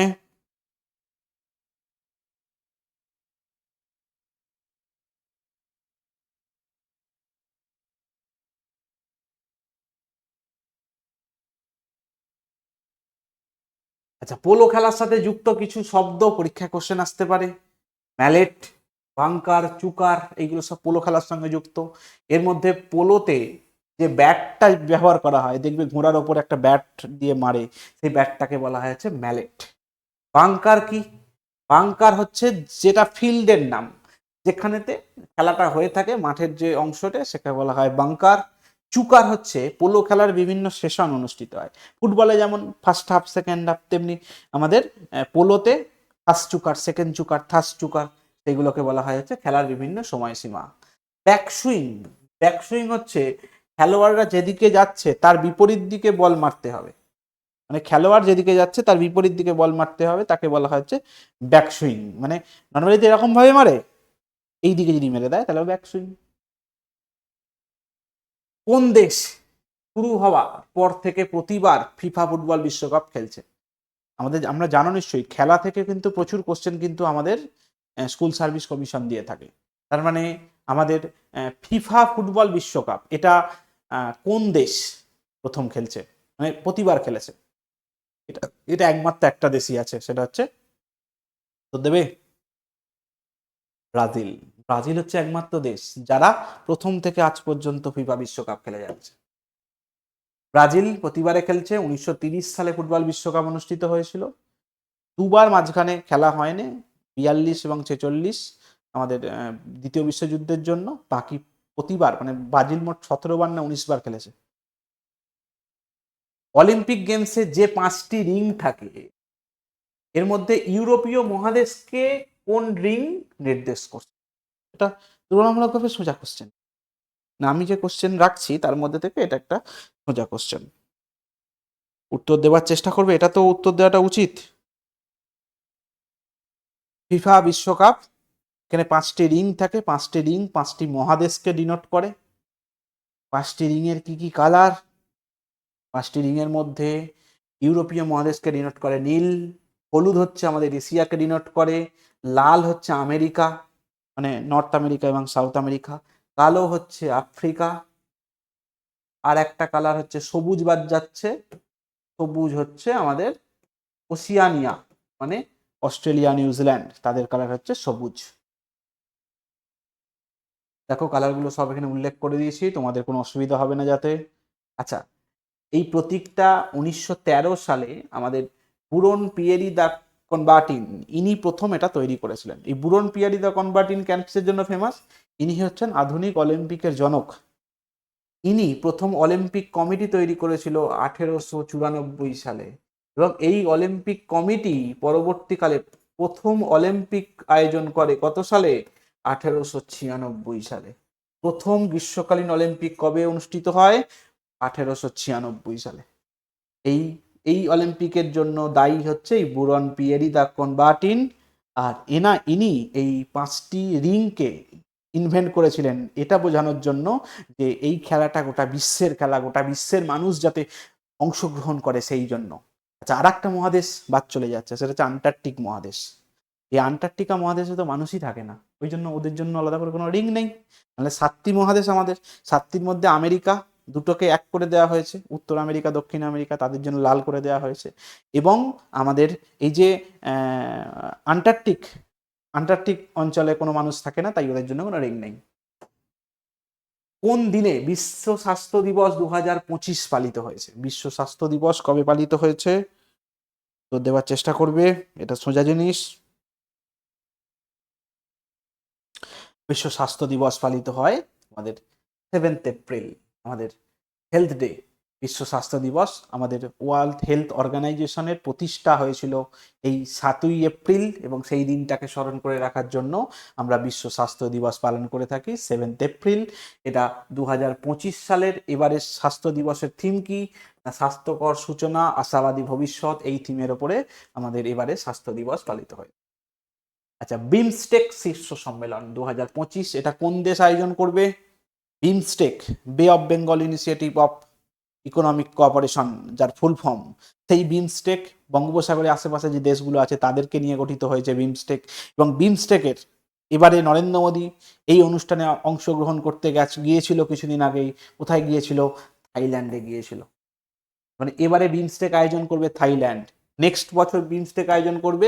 বিমস্টেক 2 বছর ছাড়া অনুষ্ঠিত হয়। নেক্সট 2 বছর পরে যে আয়োজন করবে সেটা হচ্ছে বাংলাদেশ আয়োজন করবে। আচ্ছা, বিমস্টেক, বে of Bengal initiative for multi sectoral technical and economic cooperation, এর সদস্য 6ষ্ঠ শীর্ষ সম্মেলন। এটা 2025 সালে অনুষ্ঠিত হয়েছে, ব্যাংককে অনুষ্ঠিত হয়েছে। আমাদের বিমস্টেকের সদস্য কারা কারা? আমাদের বাংলাদেশ, ভারত, ভুটান, নেপাল, শ্রীলঙ্কা, মায়ানমার এবং থাইল্যান্ড। এই কজন দেশ হচ্ছে বিমস্টেকের সদস্য। পরীক্ষা কোশ্চেন আসতে পারে কারা বিমস্টেকের সদস্য, কারা বিমস্টেকের সদস্য না, এই জাতীয়। 107তম জাতীয় উদ্যানের মর্যাদা পেয়েছে কে? তারপরে আমাদের যে ন্যাশনাল পার্ক, বর্তমানে ন্যাশনাল পার্কের সংখ্যা কটা? 107টা, আগে ছিল 106টা। 107তম কে হয়েছে? 107তম হয়েছে Similipal national park, option C. Similipal national park কোথায় অবস্থিত? ওড়িশাতে অবস্থিত। সিমলিপাল এতদিন পর্যন্ত টাইগার রিজার্ভ ছিল, প্রথমে বন্যপ্রাণী অভয়ারণ্য ছিল, তারপরে এটাকে টাইগার রিজার্ভ করা হয়েছে, এবং বর্তমানে এটা জাতীয় উদ্যানের তকমা পেয়েছে। জাতীয় উদ্যান একটা সিকিউরিটি জায়গা, সিকিওর জায়গা, যেখানেতে আমাদের বাইরের মানুষ চট করে প্রবেশ করতে পারবে না, যেখানে একটা সিকিউরিটি থাকবে, যেখানে বন্য প্রাণী উদ্ভিদদেরকে সংরক্ষণ করা হবে। এই রকম জায়গা হচ্ছে ন্যাশনাল পার্ক বা জাতীয় উদ্যান। যেমন আমাদের সুন্দরবন একটা জাতীয় উদ্যান, তেমনি সিমলিপালকেও জাতীয় উদ্যান করা হয়েছে। সিমলিপাল বর্তমানে ভারতের 107তম এবং ওড়িশার সেকেন্ড ন্যাশনাল পার্ক হচ্ছে সিমলিপাল। ওড়িশার একমাত্র ন্যাশনাল পার্ক ছিল হচ্ছে ভিতরকনিকা ন্যাশনাল পার্ক, এখন ওড়িশার সেকেন্ড ন্যাশনাল পার্ক হয়েছে এই সিমলিপাল জাতীয় উদ্যান। ওড়িশার এটা বৃহত্তম জাতীয় উদ্যান। এটা 1972 সালে বন্যপ্রাণী সুরক্ষা আইনের সুপারিশ অনুসারে এটাকে করা হয়েছে। আচ্ছা, এটা আমাদের ভারতবর্ষের প্রাচীনতম জাতীয় উদ্যানের নাম জিম করবেট জাতীয় উদ্যান। আচ্ছা, এটা 1936 সালে প্রতিষ্ঠিত হয়েছিল। এটা উত্তরাখণ্ড রাজ্যে অবস্থিত। ভারতের সব থেকে বড় জাতীয় উদ্যানের নাম হচ্ছে আমাদের Hemis national park. Hemis national park এটা লাদাখে অবস্থিত। মানে এখান থেকে আরো দুটো কোশ্চেন আমরা জেনে নিলাম। যে বিশ্বের বৃহত্তম সড়ক সুড়ঙ্গ কোনটি? আমাদের বিশ্বের কিছু স্ট্যাটিক জিকে থেকে কিন্তু কোশ্চেন আসছে, সেরকমই দেখো কিছু স্যাম্পল কোশ্চেন দিয়েছি। বিশ্বের দীর্ঘতম সড়ক সুড়ঙ্গের নাম কি? সড়ক সুড়ঙ্গ, রেল সুড়ঙ্গ নয় কিন্তু। রেল সুড়ঙ্গ হলে আলাদা উত্তর, সড়ক সুড়ঙ্গ হলে আলাদা উত্তর। এটা হচ্ছে ল্যাডাল টানেল, এটা হচ্ছে সড়ক সুড়ঙ্গ, নরওয়েতে অবস্থিত। বিশ্বের সব থেকে সড়ক সুড়ঙ্গ সুইজারল্যান্ডের আলপস পর্বতমালার মধ্যে দিয়ে নির্মিত হয়েছে গার্থার্ড বেস টানেল। এটা হচ্ছে দীর্ঘতম সুড়ঙ্গ, এখানে সড়ক কথার উল্লেখ নেই কিন্তু। এটা হচ্ছে দীর্ঘতম সুড়ঙ্গ। এটা হচ্ছে কোথায়? গার্থার্ড বেস টানেল। এটা দৈর্ঘ্য 55 কিলোমিটার। এটা বিশ্বের সব থেকে দীর্ঘতম রেলওয়ে সুড়ঙ্গ। এবার যদি বলা হয় সড়ক সুড়ঙ্গ, যেটা কোশ্চেনে দিয়েছিল, সেটা হচ্ছে নরওয়েতে অবস্থিত ল্যাডাল টানেল, যেটা প্রায় 25 কিলোমিটার লম্বা। তার মানে সড়ক সুড়ঙ্গ হচ্ছে মানে নরওয়েতে অবস্থিত। আর যদি বলা হয় বৃহত্তম সুড়ঙ্গ বা বৃহত্তম রেল সুড়ঙ্গ, সেটা সুইজারল্যান্ডে অবস্থিত, যার দৈর্ঘ্য দেখো 55। আজকের লাস্ট কোশ্চেন আনুষ্ঠানিকভাবে, বিশ্বের বৃহত্তম গির্জা নাম কি? বিশ্বের বৃহত্তম গির্জার নাম কি? আচ্ছা, বিশ্বের বৃহত্তম মসজিদ, বৃহত্তম মন্দির, বৃহত্তম গির্জা, এই তিনটে জায়গা থেকে কোশ্চেন আসতে পারে।